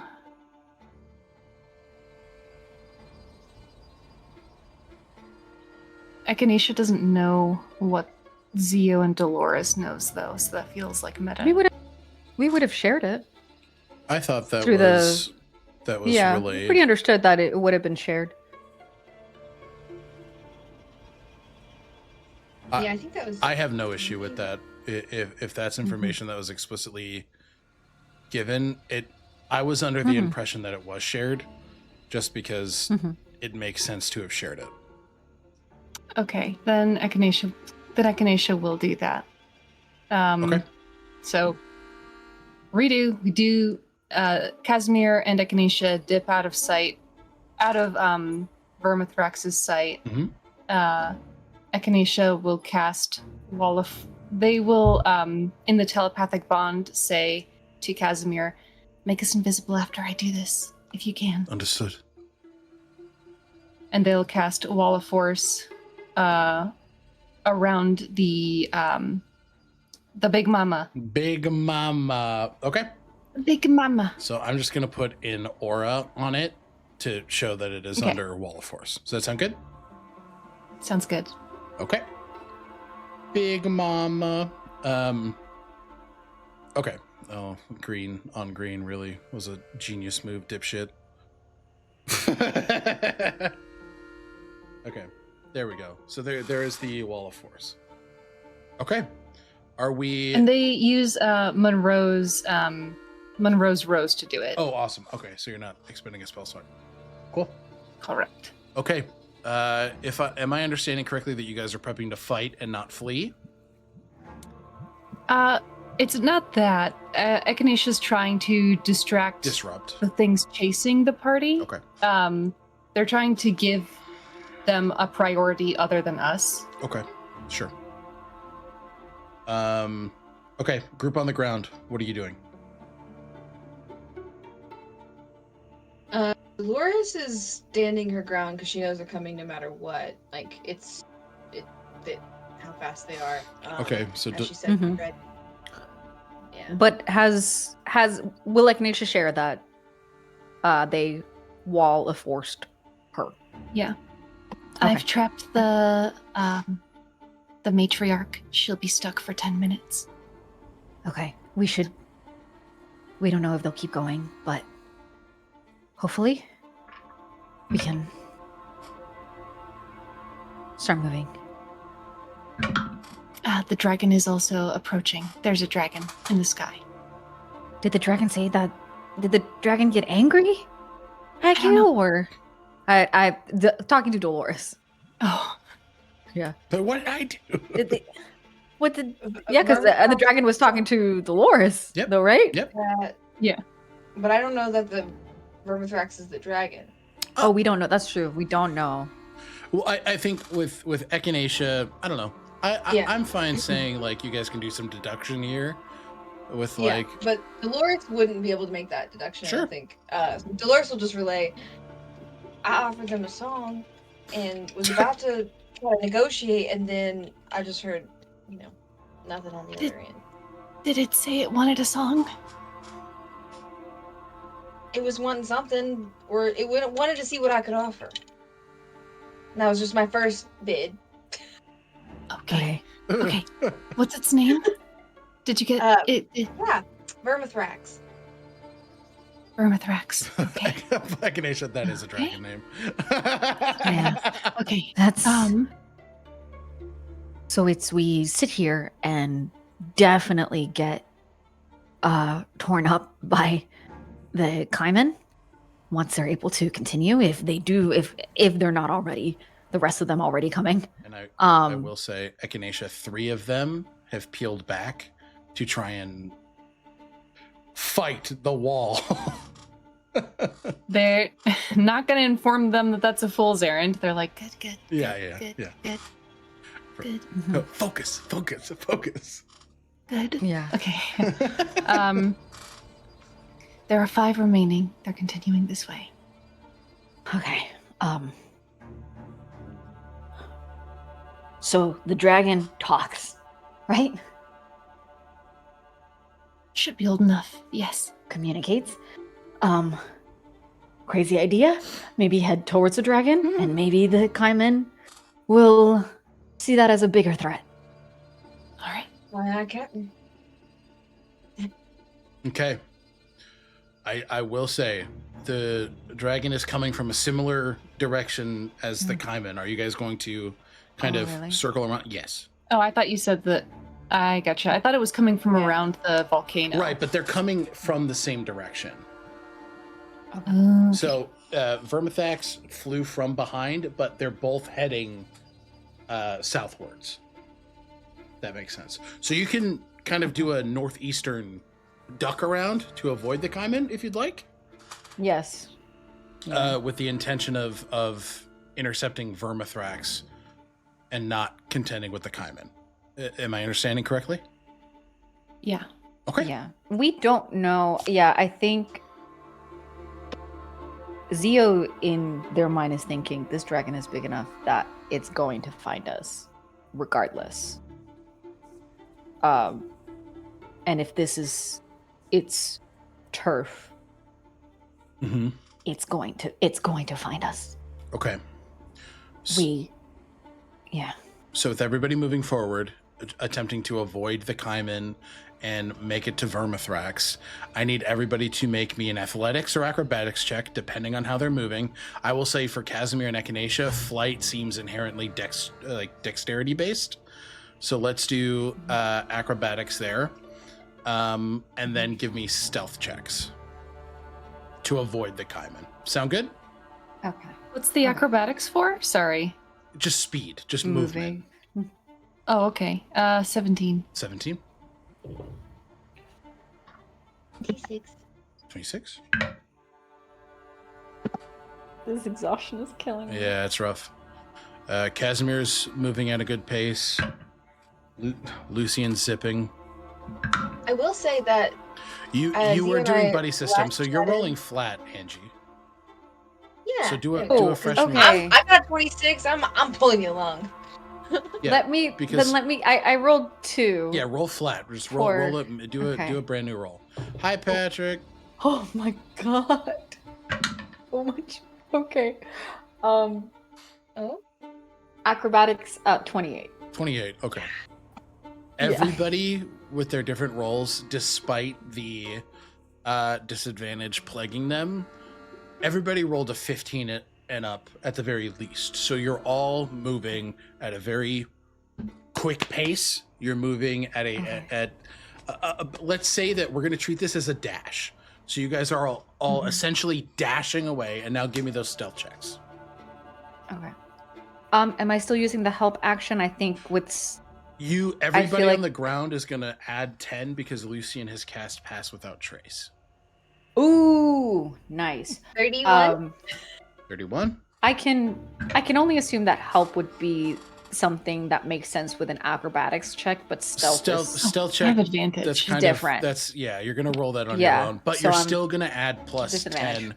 10. You guys 10. see as Lucian dashing kind of in front of you. You see as he takes his rapier out and like slashes a few X's into the ground, where the grass and leaves start picking up and almost kind of creating this magical veil as you're all moving forward.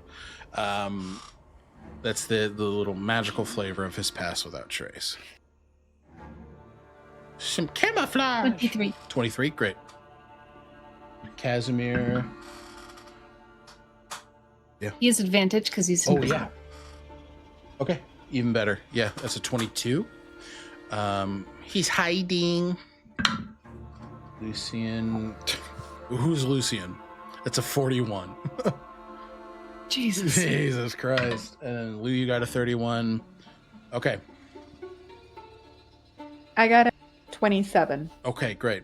stealth. Uldiel got the lowest with a 13. Natural 1 Oof. plus 2 plus 10.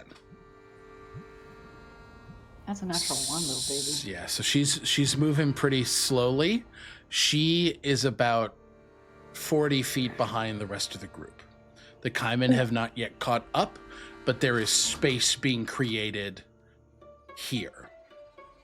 That makes sense for everybody as to how to treat that. She needs to take more time to be stealthy because of her armor, so it's creating a bit of a gap.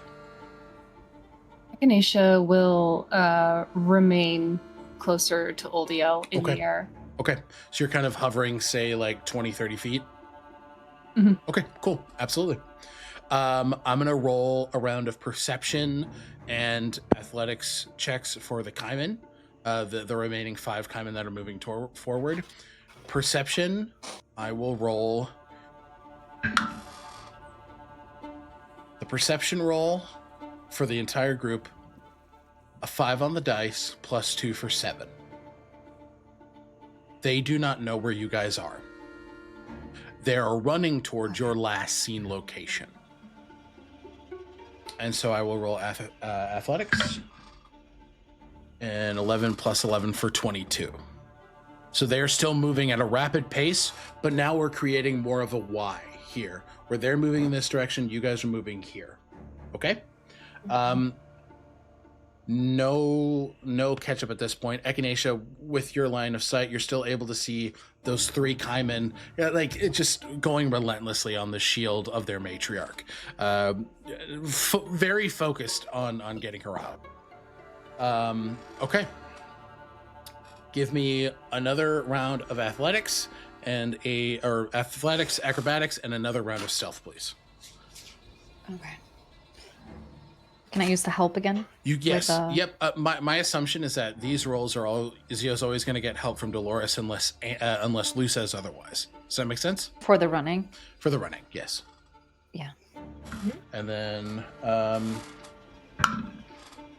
acrobatics. Casimir rolled a. Oops.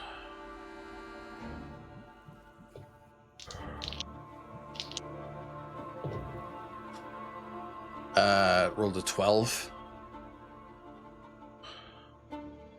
Athletics.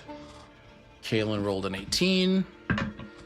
Lucian on acrobatics rolled a 17. Uldiel with athletics rolled. Damn, bitch, you strong. A 27. Sandro with a natural 20. Ooh. And then Wit with a. Do acrobatics here for a 16. Okay. What did you guys get? 14 for acrobatics. Okay. And then and we're still adding the 10 For the stealth. for yes. stealth. 28 on stealth. 28 on stealth. Echinacea? 18 acrobatics, 17 on stealth. Okay. Dolores. 22 on acrobatics, 23 on stealth. Okay. Another successful round as you guys are moving forward, still keeping a reasonable pace. Echinacea, you see that Uldiel is beginning to catch up. With 28's a great roll. She's making her way forward and is still doing her best to be as stealthy as possible. Yeah, you guys move closer. I will say you're probably about another 100 feet away from Virmathax in the air. He's getting closer. Like, with his movement speed and you guys moving forward, after this check by the Kaiman, we'll have you guys intersect. Sound good? Mm-hmm. Perception for the Kaiman is a natural 1. They have arrived in the spot where you guys are at, and you are nowhere to be seen, so frustration is beginning to take over. They were sure that you were here, and now they cannot find you. Their athletics is a 19 plus 11 for a 30.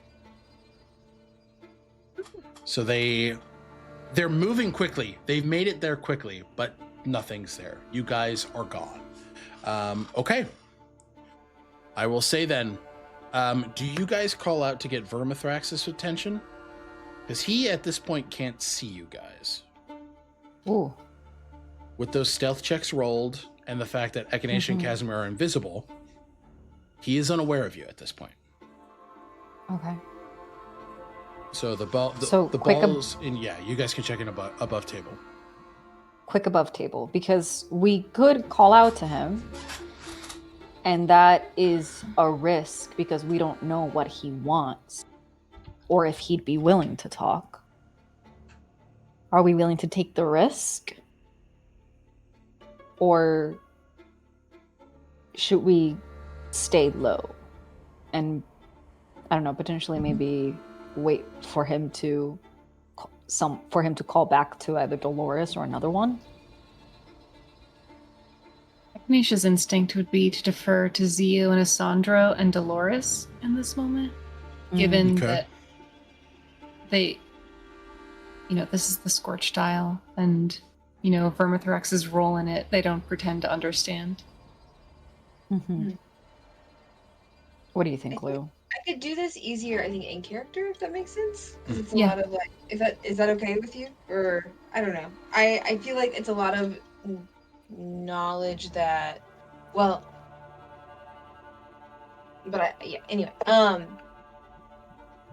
I feel like, since I know that Vermithrax mentioned the, like, Coleata, Coletra. Coletra. Sorry. You're okay. Mhm. And like was kind of, it felt like it was a little bit on their side, or just like there was some kind of affiliation or not instant trepidation. I'm a little wary, but I think there is some bargaining, especially since it feels like this has been the habitat since before the rift, and there's that undead influence now, so potentially reverting out, like, right, like I don't think this is a new undead dragon, green dragon. Would we know? Would we think know this that has Bilda been there Guatu had a before. green... Would we know that Bilda Guatu had a green dragon Rumors. living in its... Huh? There were rumors. There were rumors. Mm-hmm. I think closing the rift might actually benefit the green dragon, because this doesn't seem like how it naturally habitat, its lair. I think its lair has been corrupted. Okay. I just don't know how much of the undead influence was communicated to Dolores, but that, as Lou, is what I'm thinking. It could be a negotiating point.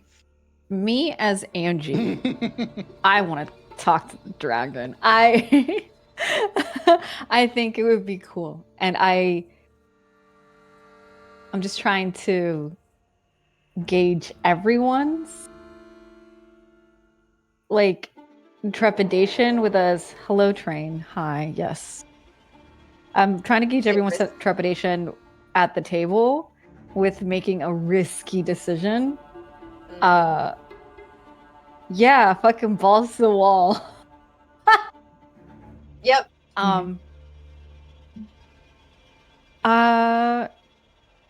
Well, now in character. Okay, wait. I think we've circumvented the Kaiman, but now there's the dragon. Yes. Okay. I don't know if this is a good idea, but Zio's going to fly up. I think Zio's going to look at the group and say, "This could bite us in the ass." And last time I tempted a dragon, it was bad.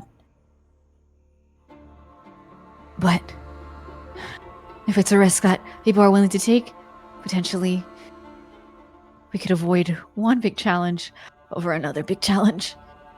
I think last time you yelled at Isradon, so let's maybe. I think a different approach might do better. I don't want to yell at it. Definitely. No, Yeah. I don't want to. Okay. Casimir Zio's and I going can to cover you invisibly. I think Zio's going to then fly up and pass the canopy of the jungle as this blue tiefling Okay. makes itself known to the dragon. Plus, did Dolores tell us that the dragon had mentioned the Belith Yes. collector? Yes. That was Okay. Yeah. Mm-hmm. Okay. Zio's going to essentially hover atop the trays for a minute, and before slinking back down to the under the canopy, essentially a flare, a signal to this creature. Okay. I'm gonna make a perception check.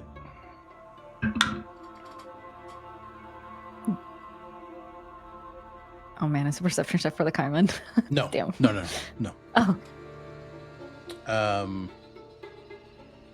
You see his Viramothrax still flying, and Viramothrax is an interesting looking dragon. You've seen a lot of dragons that are quite hardy, quite large, quite muscular. This adult green dragon looks something like looks more like a snake. The sort of frilled side of its head and these tall fins on the top, a flat body, kind of more like a salamander or some sort of low to the ground lizard, and a long curling tail that seems to end in two large spikes. You see as it looks to you, Zio, gestures its head down toward an open patch of Bilda Guatu and begins to fly down there. Okay. As Zio returns back from their signal, Zio will get to the group. And is Echinacea and Casimir with us now, or are they still flying? They're still flying. Echinacea and Casimir are gonna still fly. I think the goal is to remain out of Vermithrax's sight. Okay. Yeah. And essentially to cover the group. Okay. Yeah. Well, somewhat good news. It didn't immediately attack me or head It didn't blow over me to out of the us. sky. Yeah. So, it pointed in a direction Okay. to Where? maybe some kind of a parlay. Straight up ahead. It's an open. Alec? Yeah. Can I scout the clearing Absolutely. Go ahead and give for me any sort of pitfall trap? Sure. Give me an investigation check. Casimir's assisting just by also keeping an eye out, so roll with advantage. Thank you, Dad. Daddy! Hold on, 19 plus 13 for 32. 32, counted it yourself. you don't see any pitfalls. You don't see any traps. You don't see any Kaimin. This is actually a place where the trees themselves have been pretty much knocked down. So it's surrounded by trees, but this enclosure where you're seeing Vermithrax land and sort of curl on a bunch of broken tree stumps, resting his head on his forearm, just looking kind of impatiently waiting, sort of like swishing its tail like a cat would. You see a flowing body of water that looks to be quite unhealthy. You imagine this is more so to do with the Shadowfell Rift than it has anything to do with Vermithrax luring you into a trap. This just happens to be how it looks. But other than that, you're not seeing any typical trappings of a trap. Okay. It seems to be a good faith invitation. I'm not sensing any sort of trap laying in wait for you, except the dragon itself. Of course. What? Quick question. What was the name of the stag, the creature that we helped in? Olmar. Olmarr. Yeah, Oleander's. Yep. Yeah. Okay. Olmar. Just want to keep that name in mind. And their rift was the Shadowfell Rift, also. It was. That's correct. Yep. Okay. Cool. Okay. Zio looks back to the group, to Dolores, and we willing to take this risk before potentially, I think the Facing- alternative is to be hunted by it. yeah. Better to know with certainty whether or not we can negotiate and perhaps avoid the encounter altogether. Or have aid. Okay. Zio is definitely feeling nervous. I think it's also the exhaustion that's getting to them. But they feel kind of the weight of having to have a conversation with the chromatic dragon, considering their previous experience History. with Isrodon. Okay. Yeah.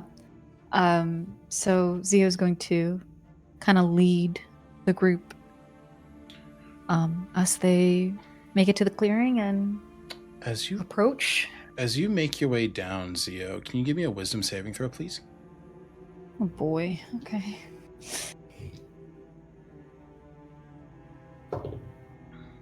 It's a 10.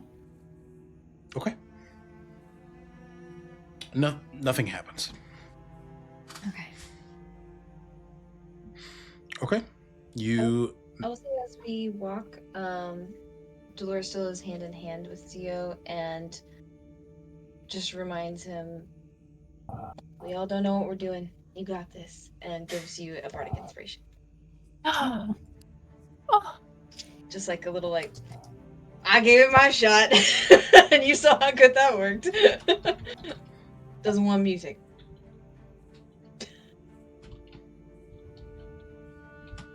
Thank you. Okay. Hopefully we can offer it something else. And okay. How far away are we from the dragon now? You guys can start putting yourself on the map here. You can be as far Okay. away or as close as you'd like to be. But I'm assuming we're coming from the bottom right. yeah, correct. Yeah, you guys would be coming We from can't- this direction. We can't really cross this river. You could try and jump it. You could skip over it. You could fly. You could do whatever you'd like. Okay. But yeah. Okay. I could fly. Zio is going to once again kind of take a look at the group and say, are there any objections to me going up to it alone? And I follow nearby. Oh, you are invisible. I will I'd like very to call much be you. doing the same. Casimir, are we joking? Yeah. uh, And yeah, Lucian nods. Lucian will be hiding, however. In case I'll put him a bit. Let me see. He's on my butt. Yeah. Lucy, Dad. Goosey, yeah, your dad. Lucy is going to fly over here and hide. Huh. So you kind of have like, oh god, Lucy, and you're so stealthy, King. 32. Kaylin is going to be behind here, and then go ahead, Angie. Zio's going to look at Isandro also, just to kind of like gauge. I mean, he's worried. He's just there's clear concern, but he looks to you and just says, "If you feel confident, I'm not going to stop you." And then just like I'll look over to Wit as well. Wit's like, yeah. Good luck. No parting words. Don't die? I don't. What the fuck do you want me to say? Zio just kind of hopeless. Hopeless. Okay. And you move in. Uldiel casts Death Ward on you. Oof, as you move forward. She's going to post up here. Kaylin's going to be over here. Isandro is going to be next to Kaylin.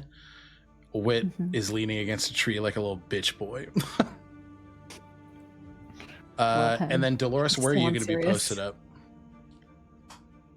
Standing on the side by Kaylin and Isandro. Isandro. He doesn't want to talk to me. Okay. Okay. Zio. Is there anything else that anybody wants to do in preparation?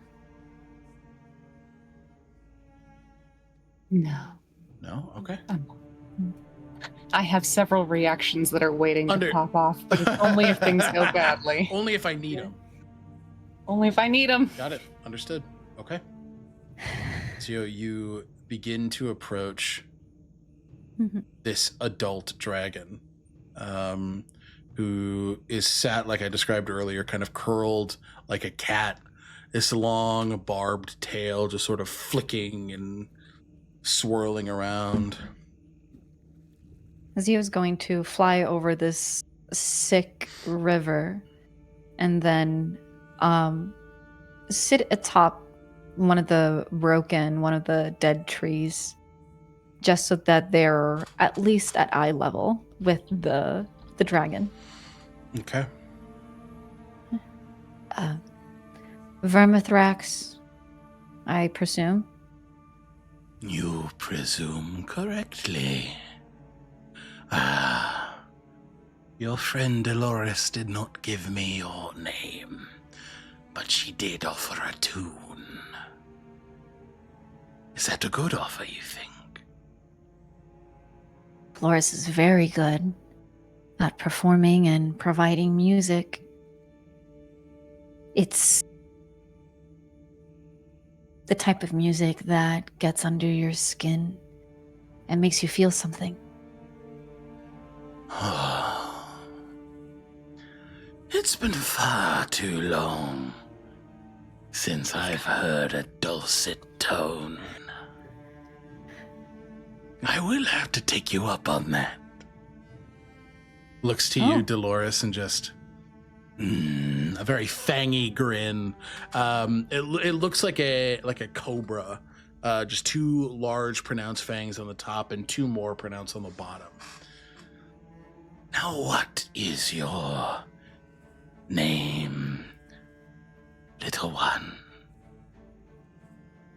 I'm Zio. Tino Zio Giabrino? Marino. No, I said Zio. Not Tino. Button said Tino Giabrino, and I just haven't heard it in so long. It gave me Tino so much Giabrino. Yep. Tino Giabrino, attorney at law. Incredible. I love Tino Giabrino. Zio Marino, yes. Good name. A strong name. I don't think it's as strong as Vermithrax, but thank you. I appreciate it. Right, indeed. A flatterer, I see. You've dealt with dragons in the past, haven't you? Yes, it did not end very well. Unfortunately. For us, not for the dragon. I know what you meant. Sort of leans closer to you, Zio, the neck elongating like a serpent as tongue flicks out towards you. Red. Silver. Gold. Such illustrious company. Yeah. I wasn't thinking about the silver and the gold. I was mainly talking about the red. That one was the... You're not a fan either? No. No. You're a man after my own heart. Not yet. Please be gentle. Now, Zio, Strike that from the record. I'm being Strike greedy. that from the record. I'm being horny on me. Now, Zio, I must admit, I know who you are. I assumed as such. You did mention to my friend belief. Yes, quite a hot-tempered creature.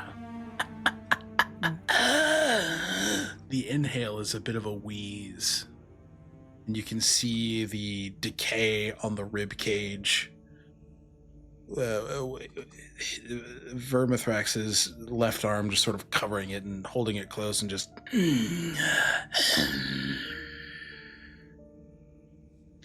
Zio's going to refrain from mentioning anything about this. I feel like at this point, pointing it out could potentially be an insult. Yeah. Before figuring out kind of like what their thought process is of it. I was given a task. You were given a task. Yes. You're working with her?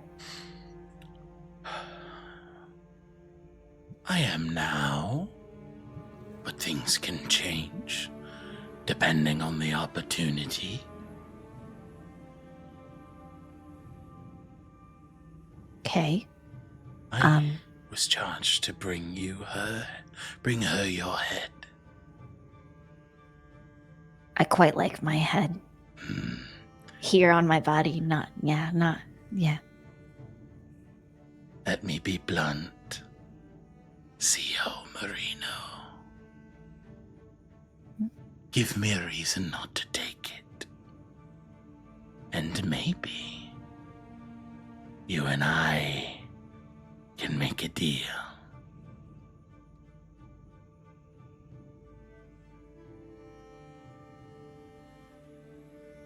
What if I told you the reason could potentially help whatever is happening? Because of the rift. I am aware of the rift's impact on my physical form. Kaletra has already assured me that her work with the rift, once she is done with it, will alleviate my ailments. Echinacea says into the telepathic bond. What guarantees? What guarantees has she given you that she's... A smile curls. Not much assurance aside from her long-lived history and her knowledge of such healing. Healing? That's really interesting. Considering that her and her acquaintance, Glacia, are quite literally wanting to Scorch destroy the Isle. primordial current. Yes. That's not really healing when it could potentially do more irrevocable damage. Yes, but Not just to... she promised me the entire isle. It's my dominion. But Bilda Guatu is already your dominion. Yes, just a small fraction.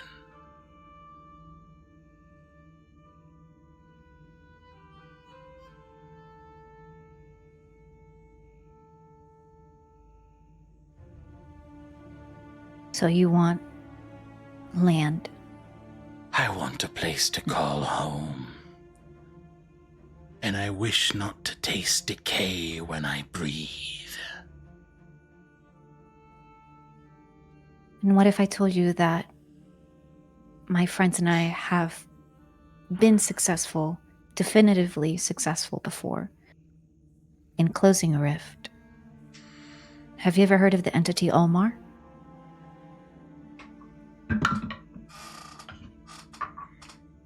Fairy tales, of course. Oh, no. Oh no! I'm here! Ah, there it is. I'm You're here! good. I'm here! Okay. You're still frozen no. for us. There you go. You're good. You're good. Checking on the stream is paused. Okay, Yeah. we're back. It's loading. Welcome in, Raiders. Hello. No, welcome. Hello, happy to see you. Thank you for popping in. Hi. All right. Vermithrax did say, fairy tales. I've heard stories of a entity driven mad in the mountains. You claim to have alleviated that plight. I don't claim. I know we alleviated that blight. And we were present to close the rift. All I have is your word. So-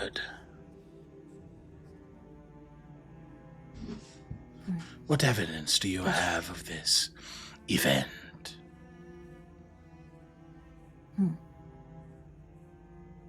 Trying to think. Ask if he knows of the Red Dragon Regis.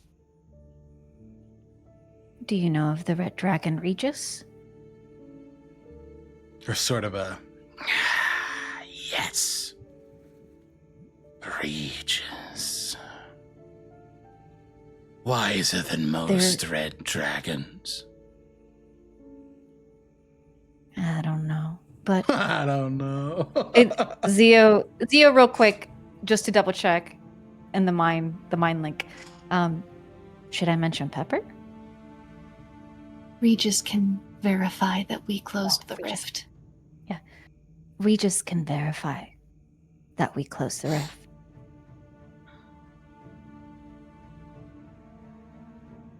And while Coletra has given you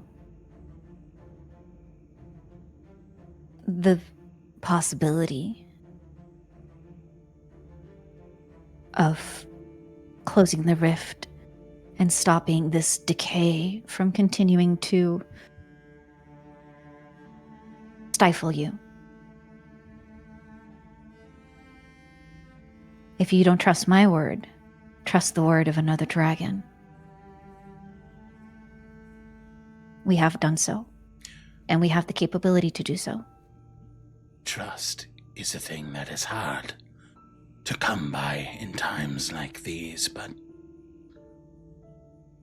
Regis has always been honest.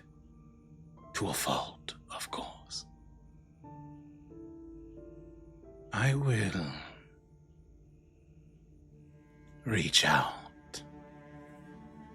What I can assure you is that being honest to a fault at least will assure you that we are here to help.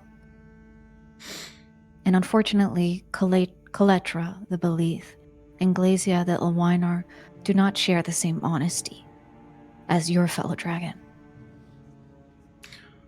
Darling, I know liars I don't- when I see them. I don't want to impart any ideas upon you about where your alliances should lie, because I can't promise you land beyond what you already have. But I can promise that you will be the same Vermithrax you were before all of this. If you're willing to live in harmony with the people of the Isles, the same people who have respected you for as long as you've lived here. Respected me. Do you know how many bands of brash young men come to hunt me? For the sake of honor.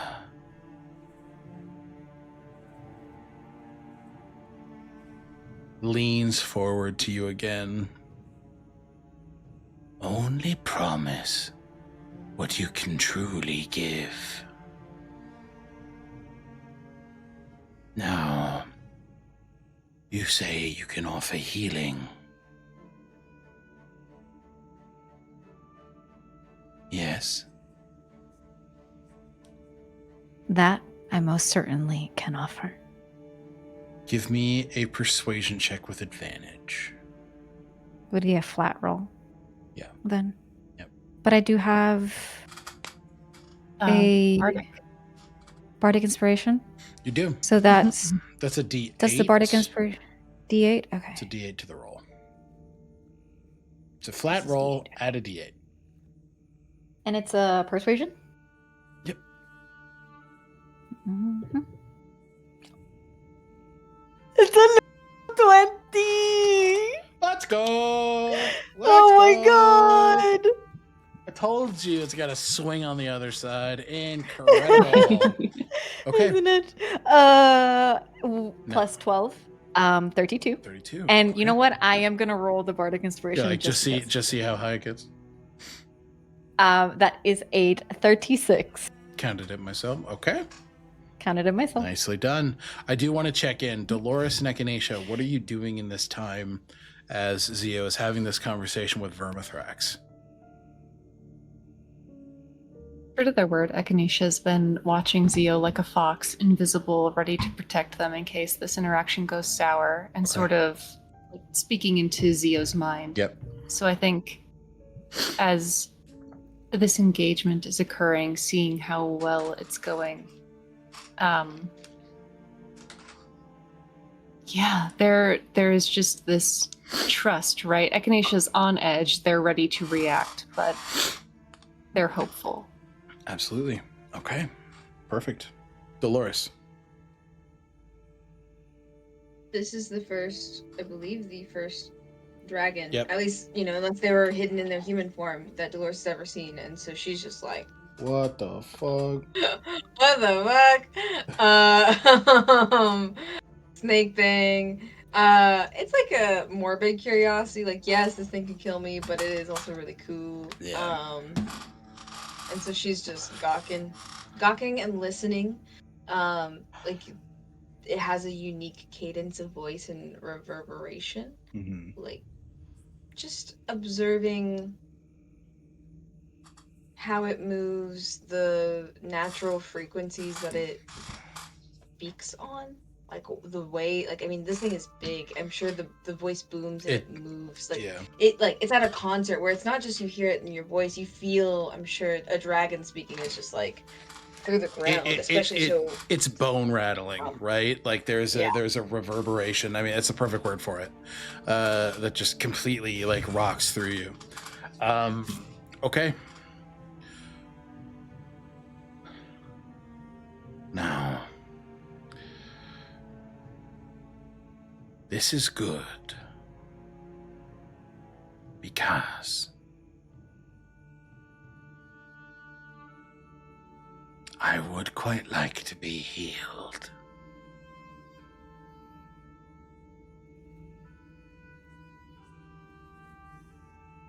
I believe that you believe you have the capability to do so.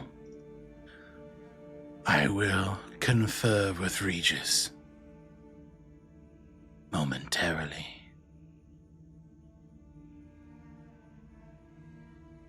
What would be expected of me if I were to ally with you, aside from not taking that pretty head off of your shoulders?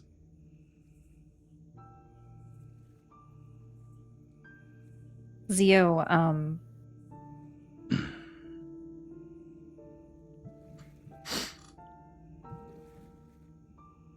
I've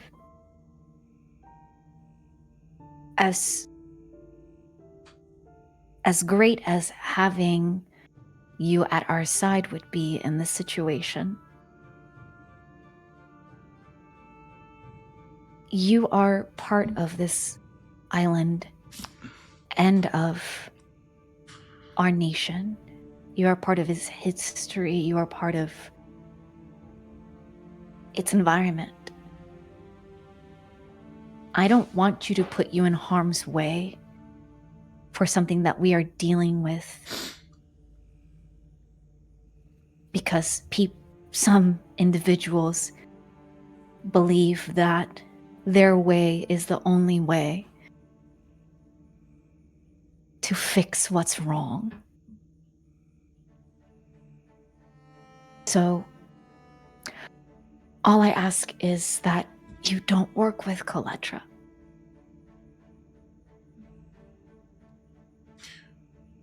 And that you don't ally yourself with her.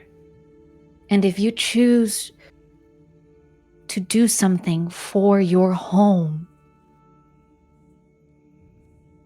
it is your choice.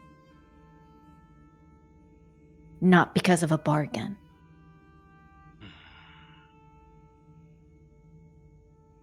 I told a friend just a few days ago that healing isn't supposed to come at the expense of something else. It should just happen.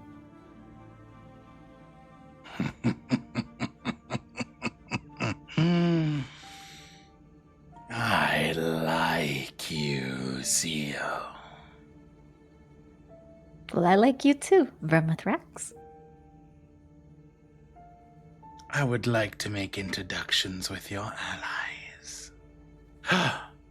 Our allies. Tentative. Upon Regis's confirmation, of course. Of course. Curls up like an old cat on a countertop, just waiting for everybody to make themselves known. Zio's gonna turn to the group. And they come down from the tree as they kind of walk in the direction of where they know, with the direction where they don't know where Lucian is, but they know that they're in the general vicinity. No, Lucian is there. Yeah. Yeah. And then, I don't know how people are going to get across. We're just, so that they don't. Yeah, what we can do there is, just pretty. Lucian can ferry people over. He'll kind of come out of the tree line and just look at the dragon, sprout his wings from his back, and carry people over. So he'll carry Uldiel. He'll begrudgingly carry Wit. Oh no. It's like a cat, like an angry cat. And then, since it's so dark here, Kalen can use Steps of Night. Nice. So he will get here. Isandro will use his momentary flight.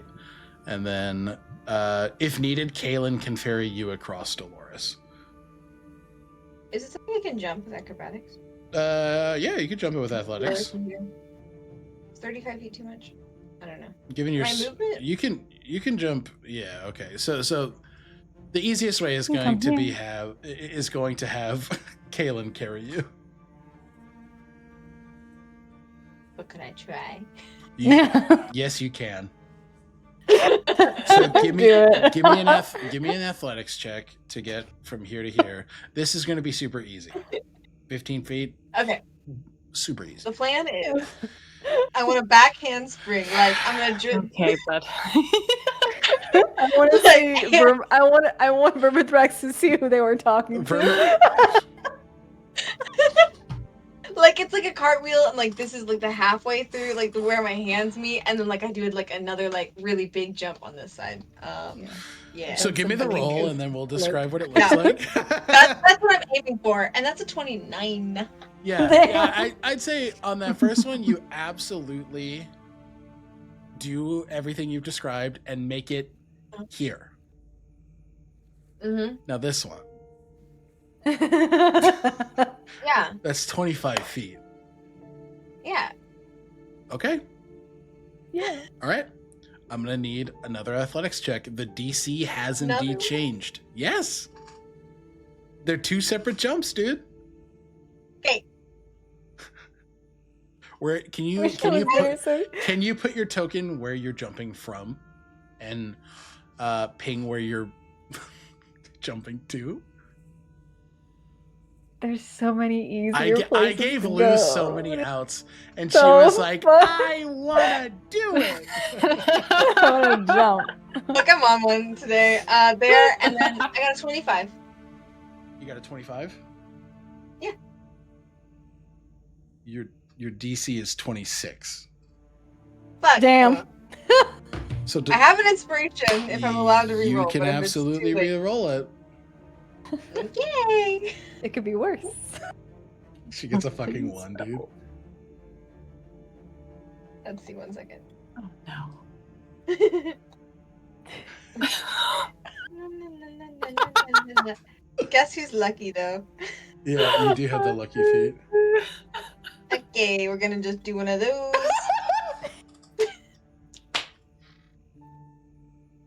The same roll. No. Gonna do it. For the bit!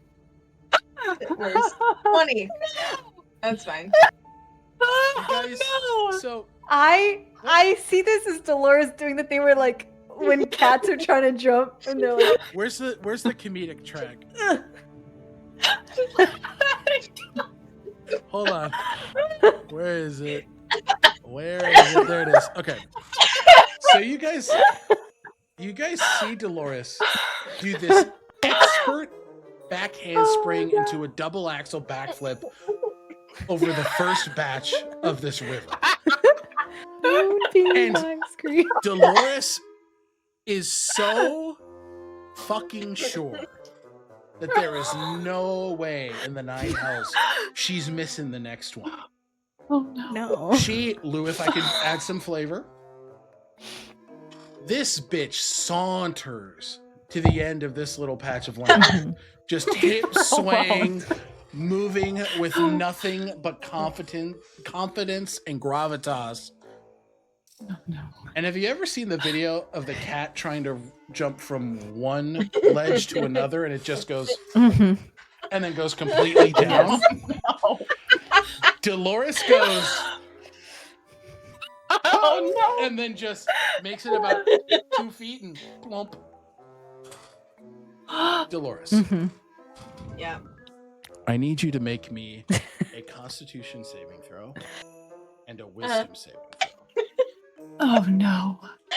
Damn. Okay. In fucking Let's incredible. see. You rolled 4 fucking times. It kept getting worse. The turntables because I got that nat 20 and now Lou's rolling like shit. Oh. Constitution saving throw. Not 1, but for a plus 4, Nat so for 1? 5. No. Yeah. Oh no. Okay. Oh no. A natural 1. Wisdom saving throw 8. You know, at least Vermithrax is getting a show. The thing here, A Yeah. comedy show. the thing here, right, is that Lou already has a backup character in Lazuli. Shut up. so What the? Why are you talking about backup character? Are they going to die? Whoa. whoa. So- wait. Time for the bait. You gain 3 What? points of exhaustion on a natural one. Oh, that's bad. The laugh there was so good. So you gain 3 points of 3 points of exhaustion on a natural one. Okay. On the 8 for the wisdom saving throw, Yeah. are you immune to the charmed effect? I don't think so. Well, As you- let me see. Please double check. Yeah. What do you mean, Alec? I will explain it when I know the answer. What would potentially be the thing that would It- nullify that? If on your sheet I it can says cast Greater Restoration on you whenever I get you out of the fucking evil river. the evil Shadowfell River.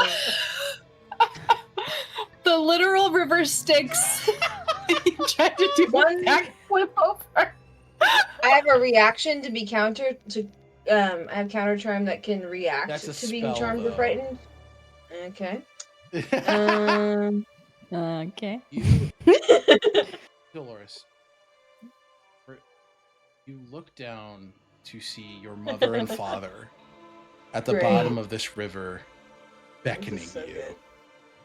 Oh my No. And your only goal right now is to swim toward them.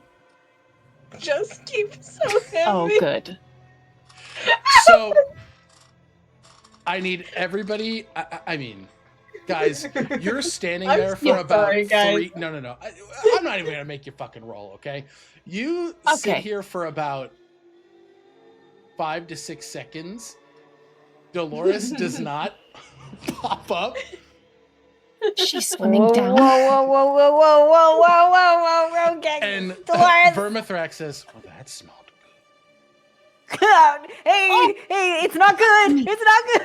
Echinacea is going to come out of invisibility when they cast Arcane Hand and send the damn thing after Lazuli. good." Add it to the tally. That's Dolores. No, Oh, Dolores yeah. added to the tally. Okay? What does your arcane hand look like? Because I don't think you've cast this before.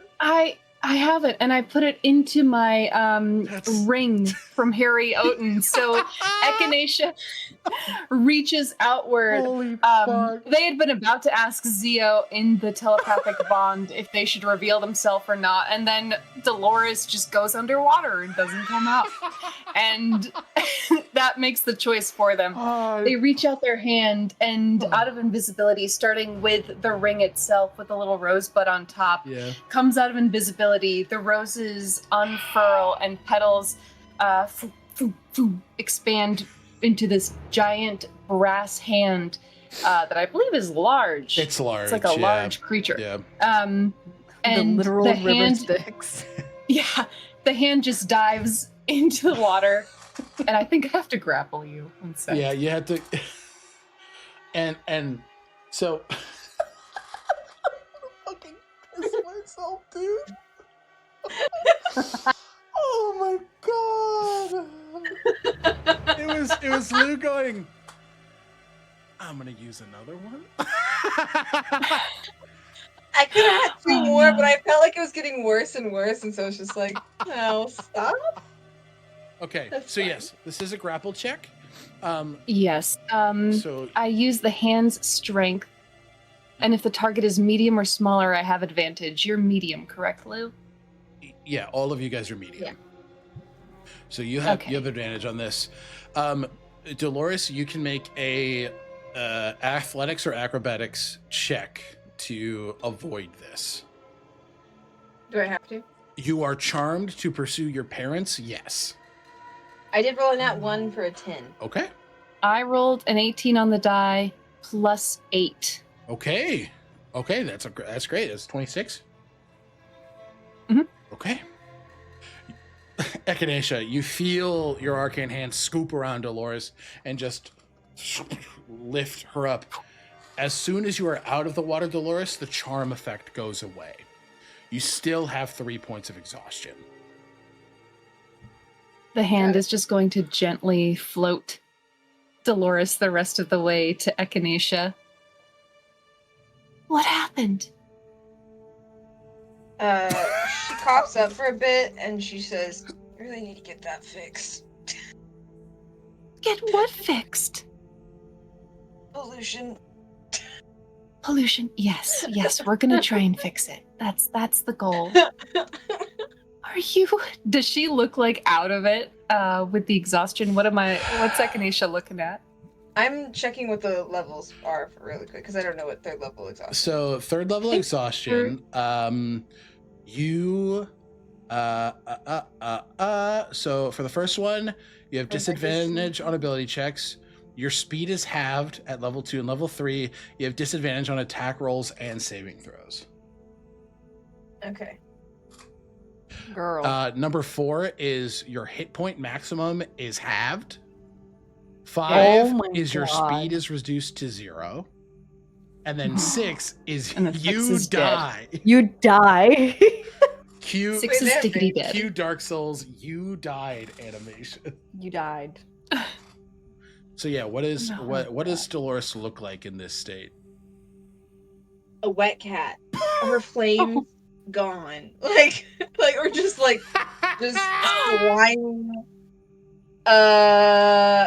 Dazed. Oh my fucking Embarrassed. shit. Probably mumbling under her breath that she could have landed that if she just like and I just freaked out my head over like I swear I could have landed.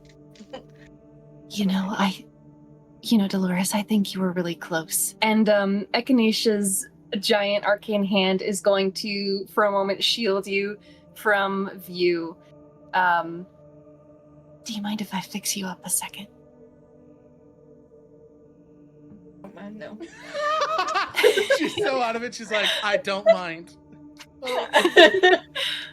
All right. Echinacea puts their hand on your cheek. It's all gonna be okay.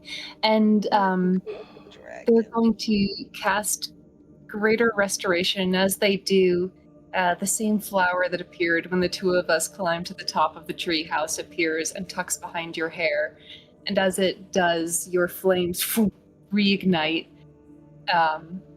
And you are, I think it clears everything. Let me just make sure that's Greater Restoration should clear everything. Yes. Okay. Yes. Okay. So it will get rid of the exhaustion points. So there's this sudden burst to life of your flames and a little flower behind your ear. It's like a shock. Okay. Yeah, like a cat, like like cats when they're like shink, like and she rubs her eyes like, I think Zio can have what I'm having. He's got. I think Zio can have what I'm having. That's crazy. I don't want it. No, she's talking about the Greater Restoration. Oh! Yeah! I see. Uldiel does cast Greater Restoration on you, Zio. Oh! She can. Yay! And Dolores goes in for a hug and it's just like, thank you so much. I'm so embarrassed. Yeah, Echinacea hugs you from the front, and the arcane hand hugs you from the back. Oh! It'll be forgotten. Casimir pats your shoulder. You should have made it. I'm not good at the whole saving world stuff. That much is clear, darling. You will improve. Casimir. She's usually like an ashen type fire genasi, like where her skin usually looks very like kind of pale and like gray. But this time she does look like a true fire genasi where she's flushed from the inside and it is like pink, like Cute. all over. I love that. Okay, enough antics. Let's talk to the dragon and have serious things. No, man, that was so fucking. Okay. No, seriously, I think it was the perfect moment of levity for the session, given how tense and like modular we were at the beginning. That moment, Okay. I think was perfectly needed. Thank you for trying. Stop it.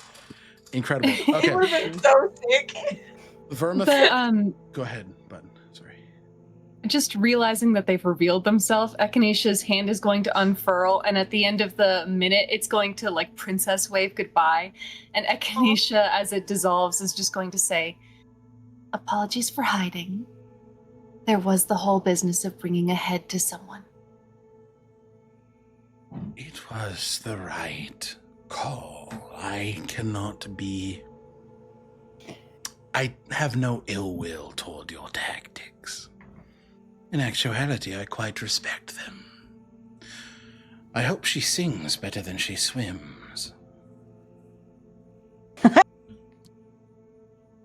She's a songbird. Everyone has their strengths. And weaknesses? I know. I do know a songbird's name, but I do not know yours. I'm Echinacea. Pleasure to meet you, Vermithrax. Pleasure. Such manners. Casimir Bray.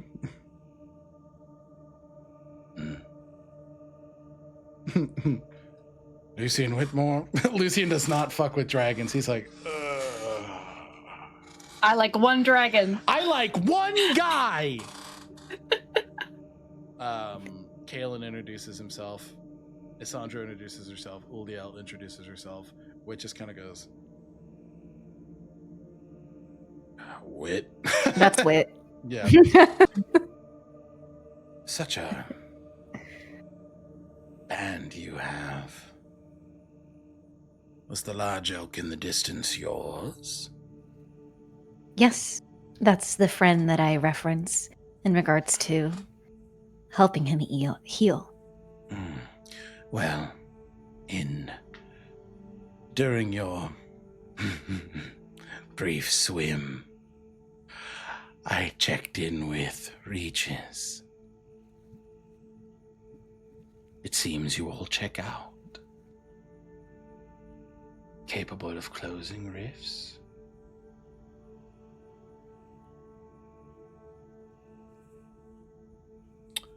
You can consider me an ally. Thank you. Our goal is not for ourselves. It's, as corny as it might sound, for the greater good. Cornier than you might expect.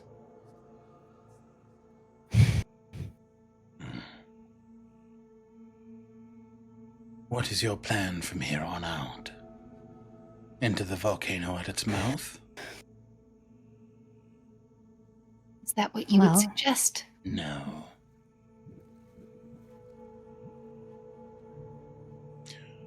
There's a cavern system not too far from here.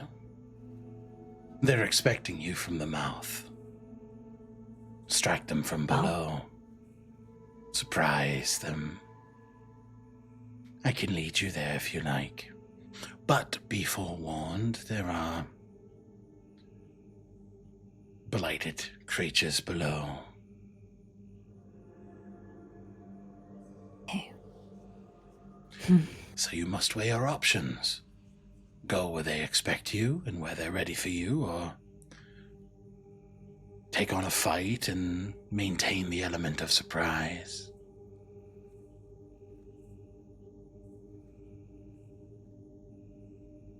We took a risk with you. I personally am willing to be more cautious moving forward, considering since now it's not just the fact that we have to deal with Kaletra, but we also have a deal to uphold on your behalf.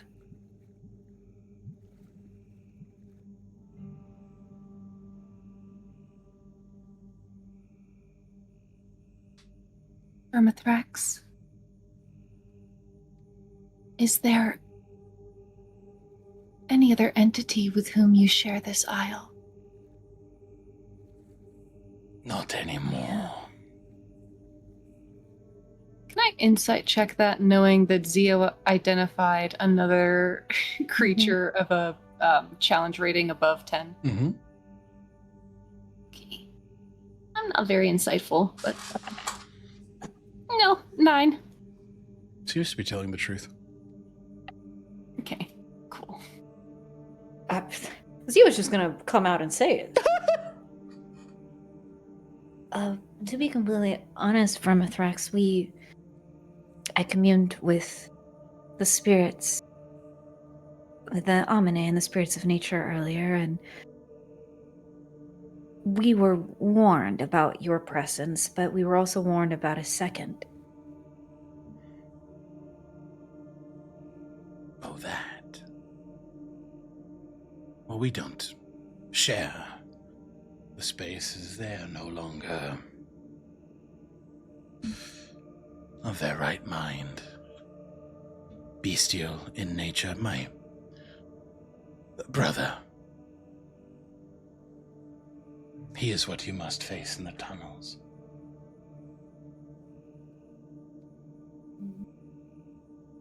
Your brother. Yes. From the same clutch. I never heard about there being 2 of you. Well, he was shy.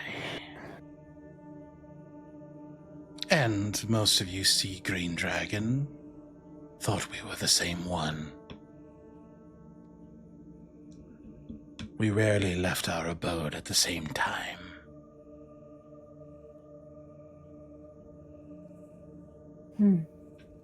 Did he lose himself to the blight of the Shadowfell Rift, or something else? The blight took his mind. A mind can be restored. Yes. I would not face him if we could instead heal him. He died before the blight. He is risen by He's the blight. undead.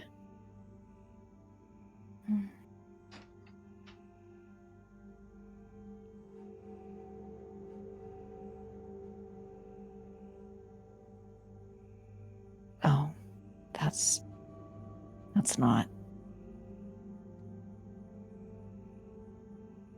There's like a physical reaction to the idea of having to live in the same vicinity as your dead sibling, Mm-hmm. having to see.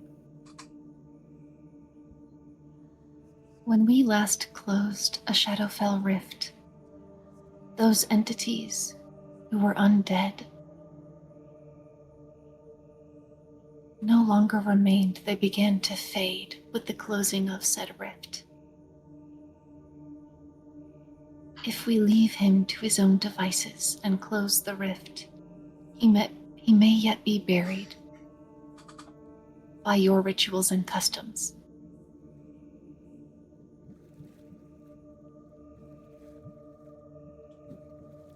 Very considerate.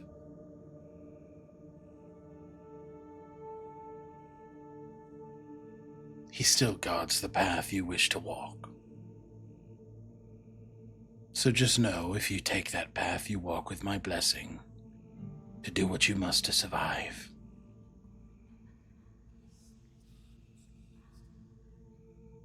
No hard feelings either way.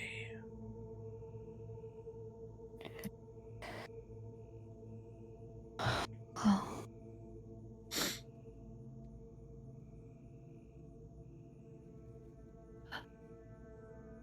The way I see it, we either engage in one fight against the belief and her kin, or in 2 fights, one against an undead dragon, and then against the belief. While I understand having the element of surprise may be desirable, I question the efficacy of spending our resources on a fight that could be avoided before reaching our true goal. I cannot argue fair. with that logic.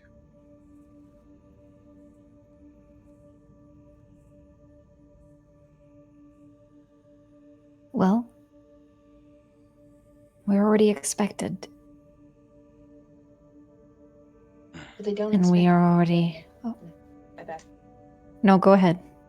But they don't expect you being on our side. So that could be used to our advantage. What were you gonna say, Zia? We've already mentally prepared ourselves to know that we're walking into what is more than likely a trap. But thinking about it now, after sitting with it, we have been doing our best to approach the situation with the Tranquil as openly and honestly as possible. Not only are you right, Echinacea, we would be using up resources, but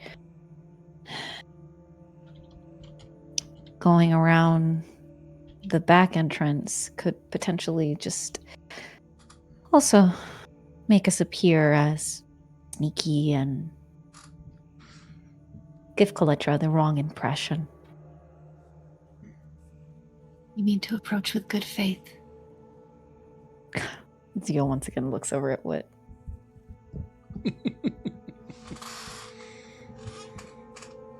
Give me an insight check if you'd like. Yeah.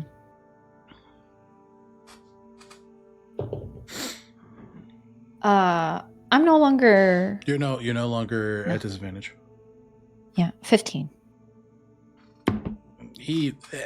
Good faith is mentioned.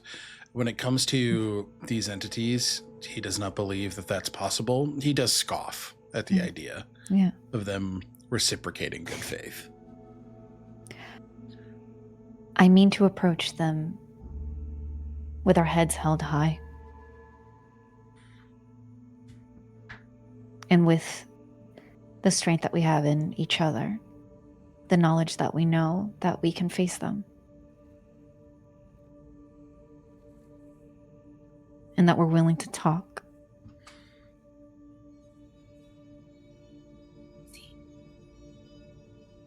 Vermithrax, may I ask you a question? I love questions. So do I. Do you have any knowledge of the nature of this trap that has been set for us? Yes. They've called the aid of a fire elemental. One to, as soon as you breach the mouth, encase it in hot magma, sealing off your escape. And then, allies made from the Shadowfell will pour through to help, vastly outnumbering you. That is incredibly dangerous of Coletra. She is reckless. She is desperate.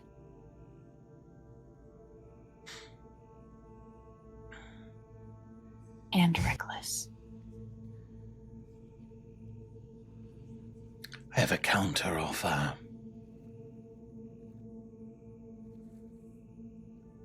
What if I flew you to the mouth and entered on your behalf? You wish to be... They would seal you in, I fear. The sealing would only be done if the elemental could get into position.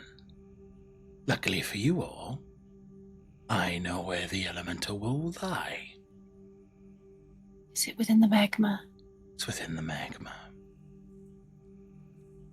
And does she still only have 6 belief, or are there more? Her children, Yes. just the 6. The forces in the Shadowfell. Do you know whose forces they are? I've heard whisperings of an organization called the Shadow Court. Motherfuckers. Blighthounds. Ring a bell to you? Oh, yeah. Yes. Mangy mutts. Ed Wolf, I take offense to that. Echinacea shadow. I take offense to that. Don't. You're more special. You're my princess. It's not you. Yeah, but you know what I mean. If I had to steal the elemental's attention to do what it's supposed to do,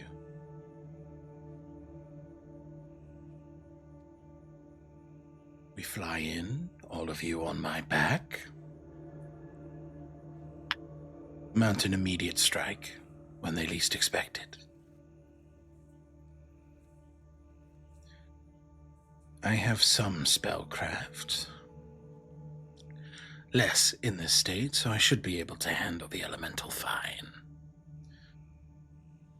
And I can give you some time to contend with your Belief problem. Focusing on the Shadowfell Rift. Playing with any hounds that make their way through. Alec, how long does it... The Ragmore machine takes like 10 minutes, right? Takes like or 10, an hour. Takes like it's 10 minutes. Or no, Right. no, you're right. It is an hour. Right. Oof. I believe that we will have to finish this fight before we begin closing the rift. Even better.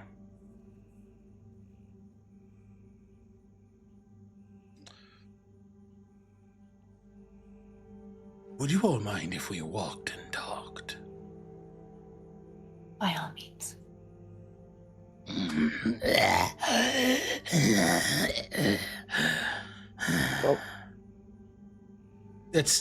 Vermithrax gets up, and it's quite difficult for him as he begins to sort of like walk, very low, lurching, limping on his left side, headed toward a cave.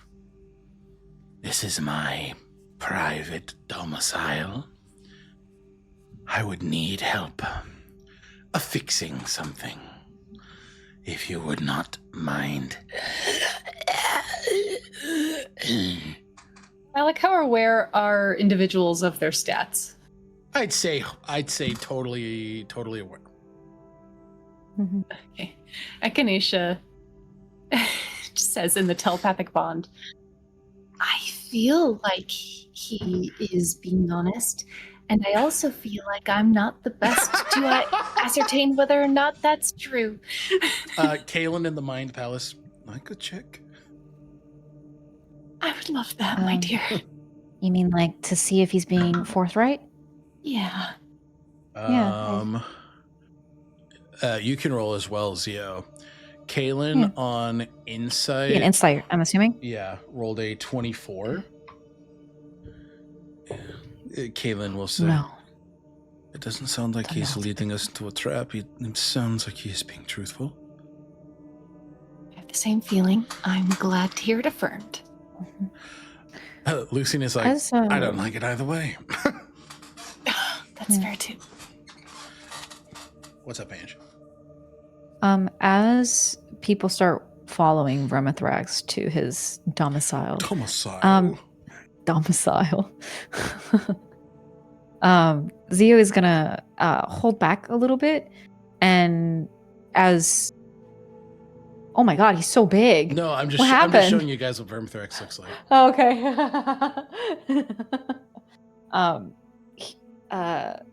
Zio's gonna hold back a little bit, and then wait until Wit crosses past him and grab his hand and hold him for a moment before he continues forward.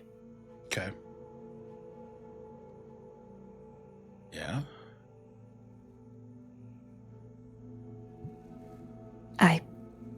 Apparently I can talk to a big green decaying dragon fairly well.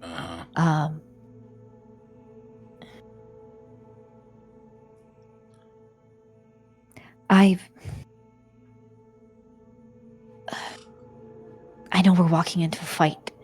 Yeah. I know that that there's no avoiding that. No. But if it comes to it, if there is an opportunity to speak with her,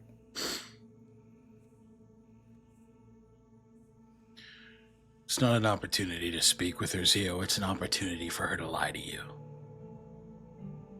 For her to feed whatever bullshit she's got. Because that's all she's ever done. It's not going to magically change because you're talking to her.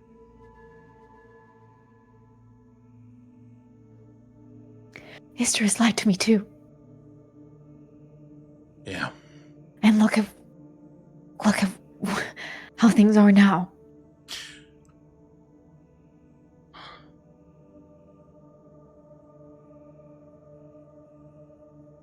You do whatever you think is right.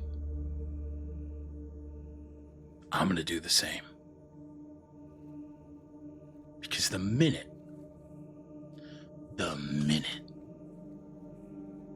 it looks like she is going to take one of us,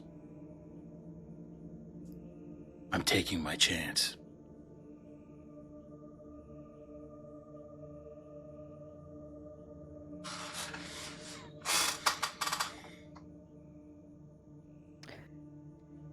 To be completely honest, if she were to do the same, if it was me in your shoes and I see her trying to take one of us, you're right. I'd do the same. Istris may have lied to you, Zio. Coletra tortured me. For years. Over and over and over again. Every time you and your friends beat me, yeah, it's not your fault, it's hers, but when you failed Istris, he yelled at you. When I failed Coletra, she dipped me in magma.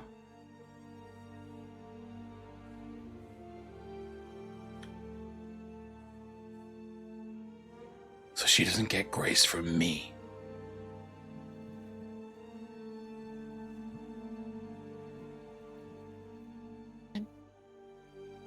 I didn't know that. I know. I'm not blaming you. I'm not lecturing you. I'm telling you what she did.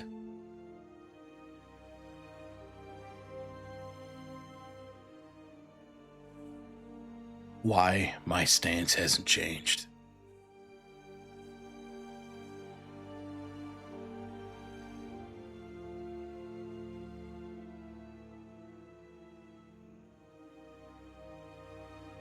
Steve's going to grab his other hand and just hold it and squeeze.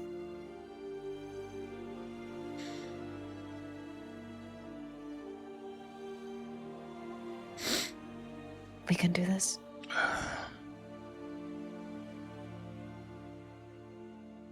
I trust you.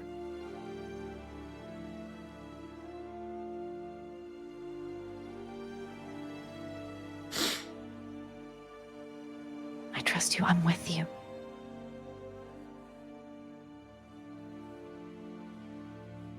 I trust you.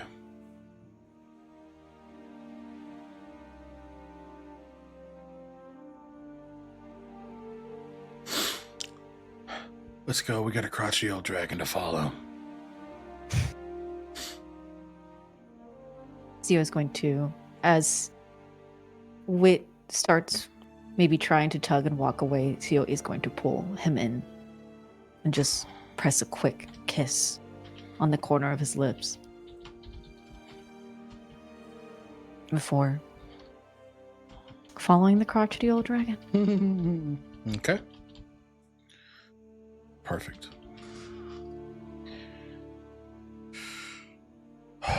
Any conversations being had with Vermithrax as you're walking or with each other, specifically looking at Dolores and Echinacea here?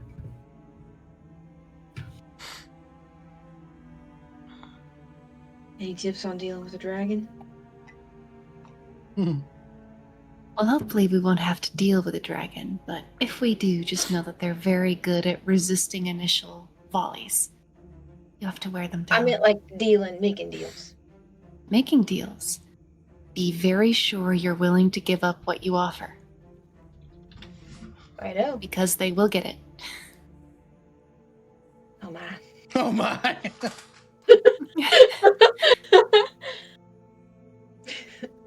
Every Very well. dragon's horde is different. What is it? The chrome?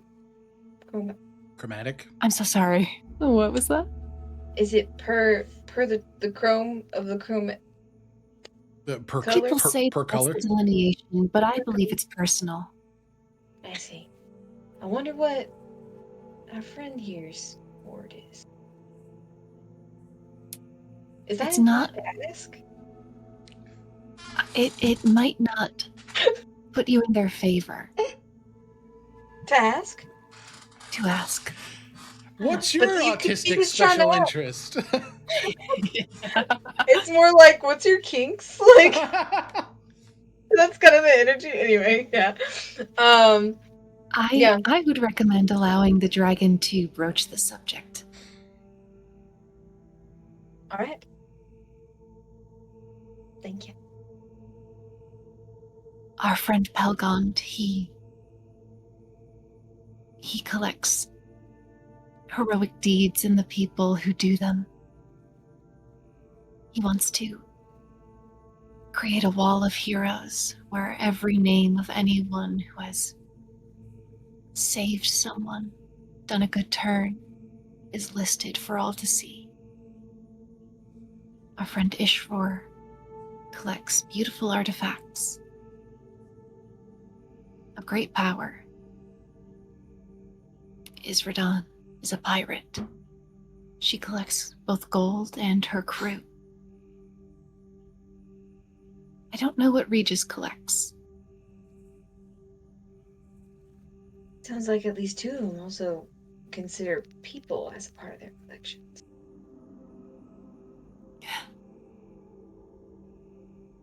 I would say so, yes. Yep.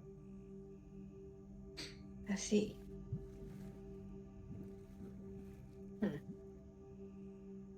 Suppose mortal life compared to a dragon's life, which is mortal but different. Longevity is a strange thing. It bends perspective.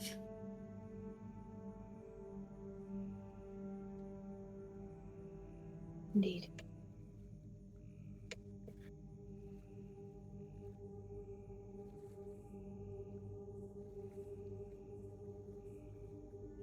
Ermithrax, what are we attaching to you? Oh, I'm sorry. No. Dolores will give Echinacea a long look to see if they have anything else to say about that, like longevity and perspective. Not like it's kind of like a do you have Give more me- you want to give say, me- but I'm not gonna pry like Give me an insight check. Yeah. Oh no!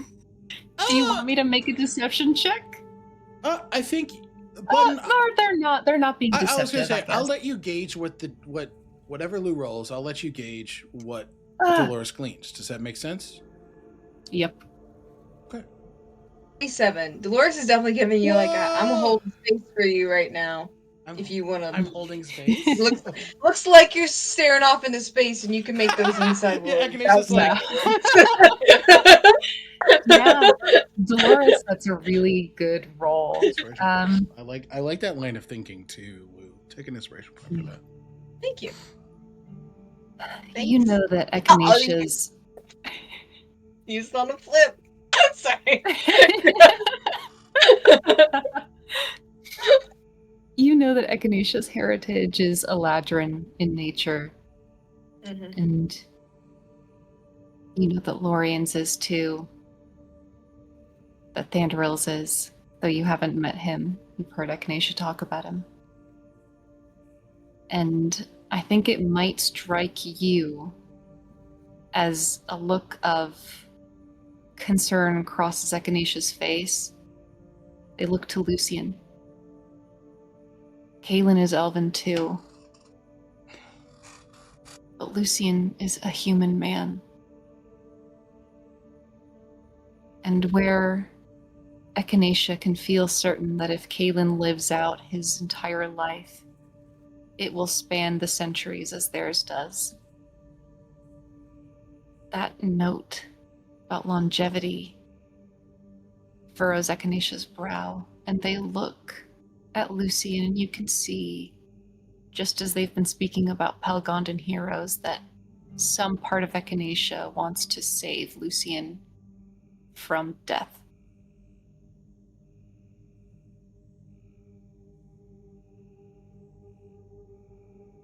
Stop wiggling your eyebrows. Give me a moment. Dolores says, none of our days are guaranteed. One day at a time. No, they're not.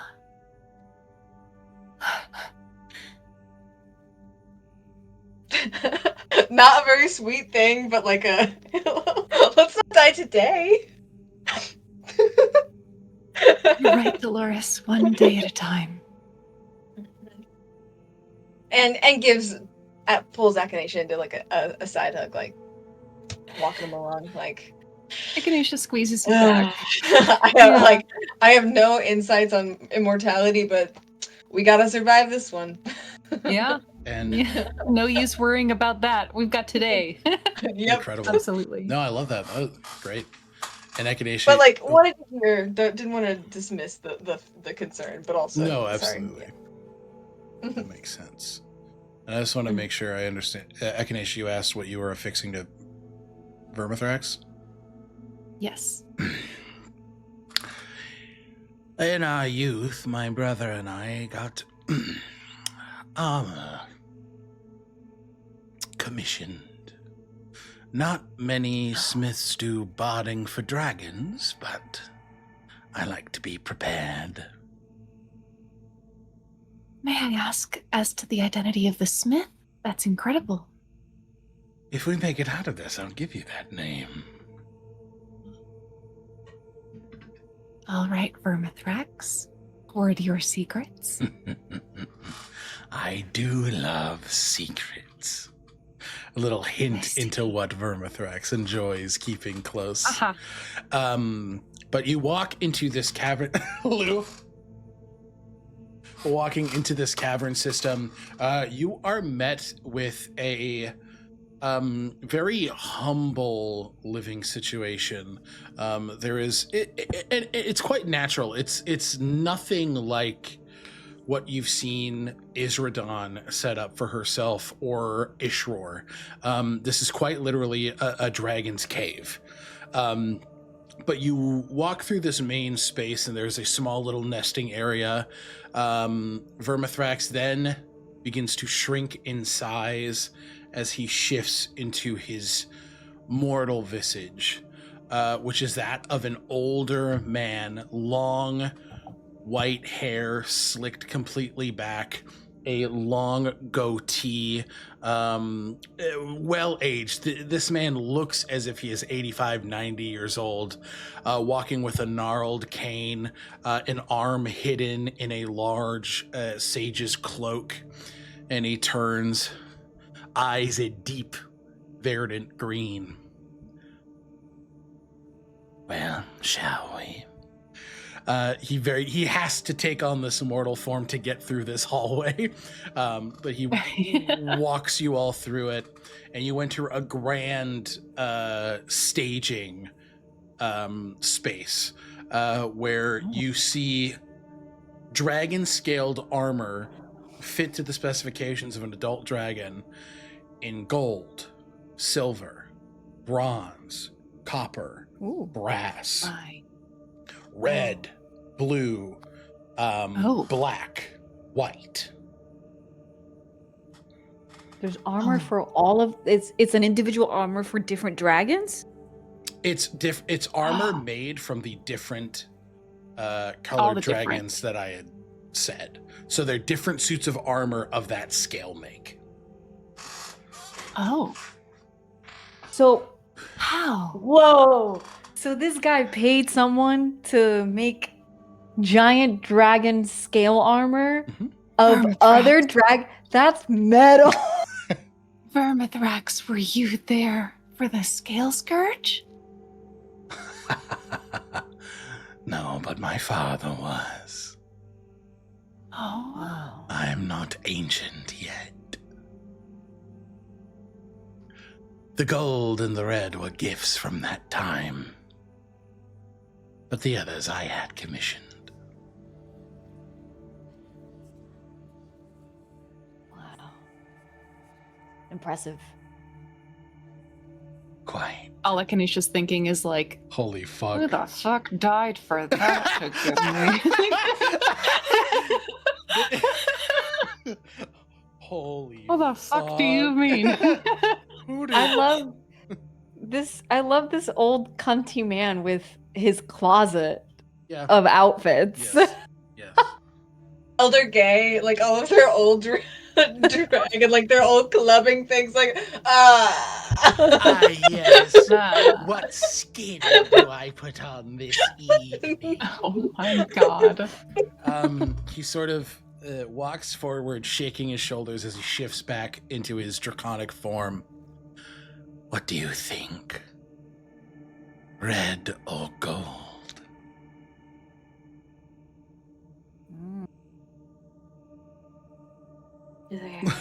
Lucian very pointedly, red. Yeah. Figured. He's like, Do not put a fucking gold dragon on. Yeah. I do imagine with the red, not only would you gain the protection from fire, but also might confuse the belief. Yes, I quite agree. well, it sort of leans forward and picks up the armor with his maw and places it down on the ground aside this like dressing post where he stands upon. It's like it's carved of stone. Well, your help would be greatly appreciated. The armor is quite intuitive, made for comfort. Excellent. Kalen's like, I can help with that. Okay, yes, Kaylin, you and I. He looks at you gives like him an encouraging squeeze. message. What the fuck is this? In the telepathic bond, Echinacea is just going to say, The skins of several deceased dragons. That's what we're looking at. Yep. Maybe they died of old Yes. age. Yeah, maybe. Kalen's trying so hard to be hopeful. Like maybe Ethically sourced dragon skin. Sure, maybe they, Zarini and Pelgond have both shedded scales, so maybe they just molted. Echinacea's helping, Kalen's helping, Uldiel and Isandra are helping. We need one more person to help. Dolores? Okay. As you prepare, Vermithrax will say, Dolores, how about a tune while we get the armor on? I can, although I'm pretty good at. I can help if Dolores wants to focus on playing. Oh no, she has something to make up for. Wow. Vermithrax, you're so funny. Humor's a gift. Is of he in his age. dragon form he right is, now? yes. Okay. He just needed to get small to walk To in. go through the hallway, that's it. And now he That's so funny. he's so cunty. He's so cunty. Alright, let me see if I've got any feeling that I want to smack about this. Ugh. So much for a fight tonight, you know what I'm saying? Alec was A good for time. everyone who's watching. Alec earlier today was like, "Hey guys, make sure you got your spells prepared. Make sure you're ready to go for a fight." And we were just like, No. "Yeah," but also What if we befriended Cunty Dragon Uh-huh. and like very Some- very expertly circumvented the Kaiman? Yeah. All If there's right. anything that we know how to do is talk our way out of a situation. Truly. Yeah. Truly. That's how you make it to episode 113, guys. Yeah. A lot of talking. Lots of talking. Okay. All right, I'll play a tune. Ah, wonderful. Do you mind giving me a little hum? Just a rumble. I don't know Yeah. if dragons are like cats, but Oh yeah, you get this like resonant stone rocking purr almost. That gives you like a solid bass line. Absolutely. she holds out her arm and tweaks like the knob to like where she's tuning the pitch of the string to where it really gets loose, so she can really hit a low chord that starts to resonate with the reverberation of this, like, and I'm sure the acoustics are really interesting. So she's kind of like walking around trying to find, like, doing a couple little test like dings and stuff, so she knows she's standing in the right place to really have it resonate. Perfect. And then should I do a performance roll? Yeah, before I describe? give me a performance check. Yeah. So that's my setup. That's a unnatural 20. Okay, yeah, it's a great check. So go ahead and describe it for us. Yeah. She almost tries to start to like visualize the vibrations that are coming off of. Oh my gosh. Why am I spacing on his name? Vermithrax? Faramir? Vermithrax? Vermithrax, yeah. Anyway, yeah, Vermithrax. Coming off of Vermithrax's hum, like, you know, whenever a symphony, there's all of that cacophonous sound, and then at the very end, when they start, they play like a single note, like that, and they all play together. It's like that, and then it's a rowdy, playful, like, body kind of bouncy thing where she's dancing all around, trying to almost play to speeding up the armor, kind of like flitting between each person, like lifting up a scale, kind of dancing around and just playing to lighten the mood. She's obviously a goofier character, she'll do flips, but it's also a way to liven up and kind of there's a reason why there's a drum boy in a marching procession. Yeah, to absolutely. keep the morale high. Yeah. To like say, we can do this, we're gonna survive this, you know, there's a reason we're fighting, and she just kind of flits around, helping people, maybe like yanking down a hood of Lucian, like just if he's like, being a little sullen, like covering him, or just hopping over Wit's tail, you know, just kind of being light and very, what's her name? Oh my gosh, Lindsay Sterling-esque with her violin dancing around. Oh. And Everybody's going to get an inspiration point for that. oh yay! Great. The bard has barded.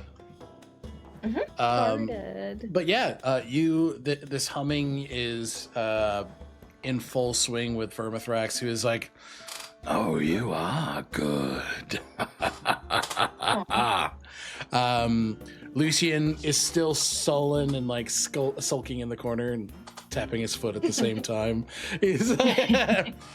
But yeah, I'd say that like there's a very clear rhythm with Kaelin, who's like taking the opportunity to Steps of Night, lift the armor up and like twirl you around Echinacea as you guys are putting on different pieces of the armor.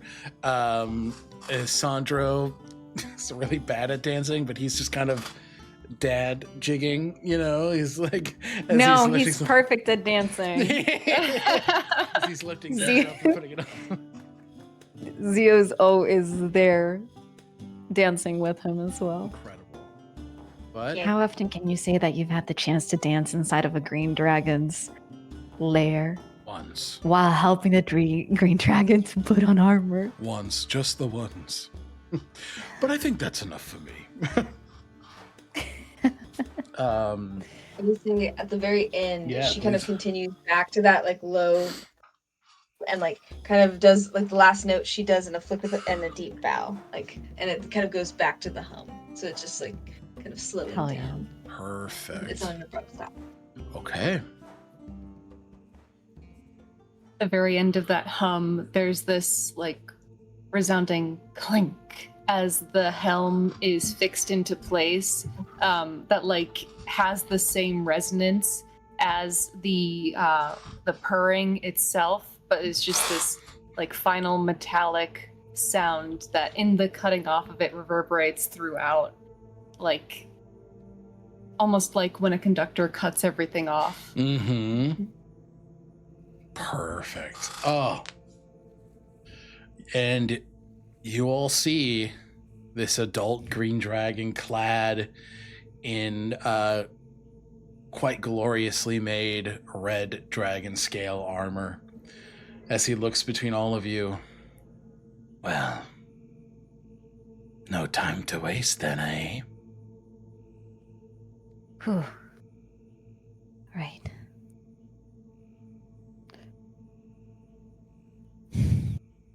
Jump on.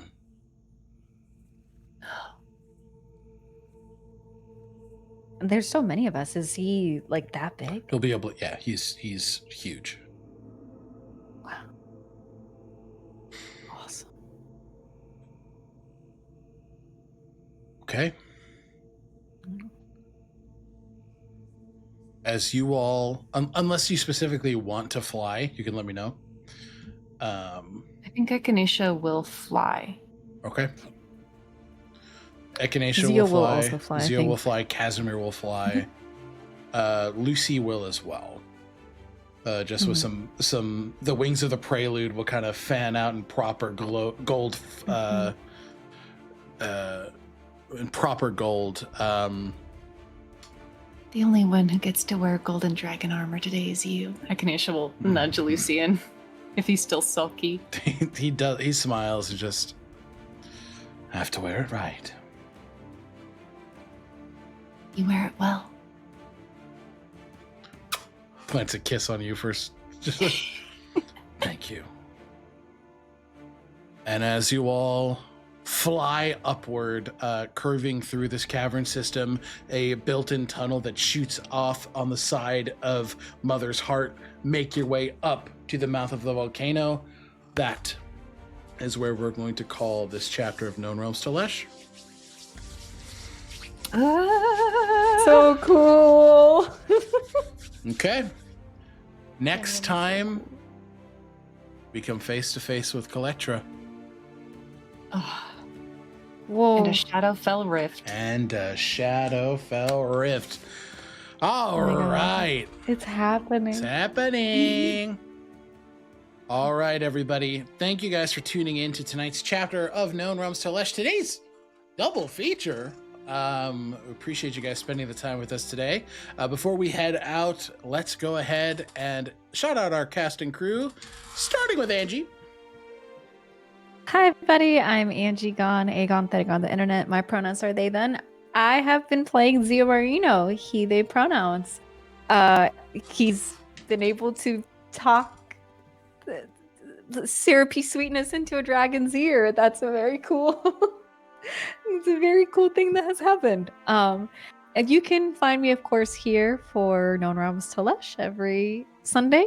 But currently, you can also check me out over on the Secret Nerd podcast, Ghost Underground, a podcast with of us playing The Corrupted. I believe we're nearing the end. It's 10 episodes, and I think 8 episodes have been released. So we're very close to the end. Please check it out if you like shows such as The Last of Us. And other post-apocalyptic type shows.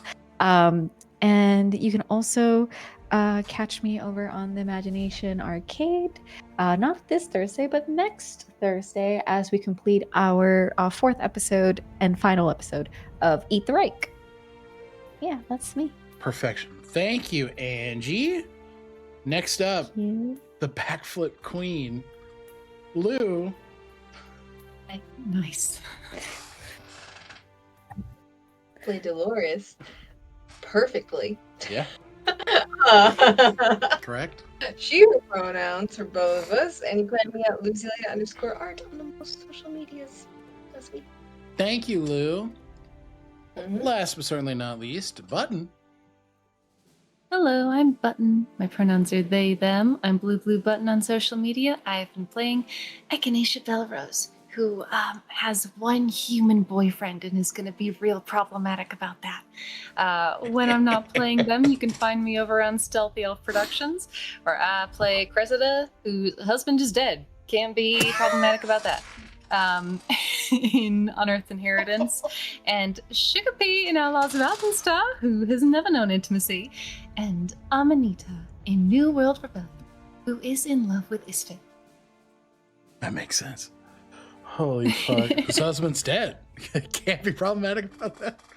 Oh, God. All right. Thank you, guys. It was a joy to be back with you all, and what a session to come back to. Hi, guys. My name is Alec. My pronouns are he, him. You can find me all places on the internet, Tales Archived. I'm the archivist and lead producer here at Tales Archived. When I'm not here, you can find me over at Stealthy Elf Productions playing some Pathfinder. I play Finn Reese in Heroes of Astoria Unearthed Inheritance, and Rim in New World Rebellion.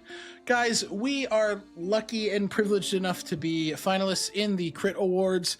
Known Realms Tolesh has been nominated and is a finalist for Best Series. If you like what you saw here, if you've engaged with our content before, please, if you feel so inclined, throw a vote our way if you like the content you see here.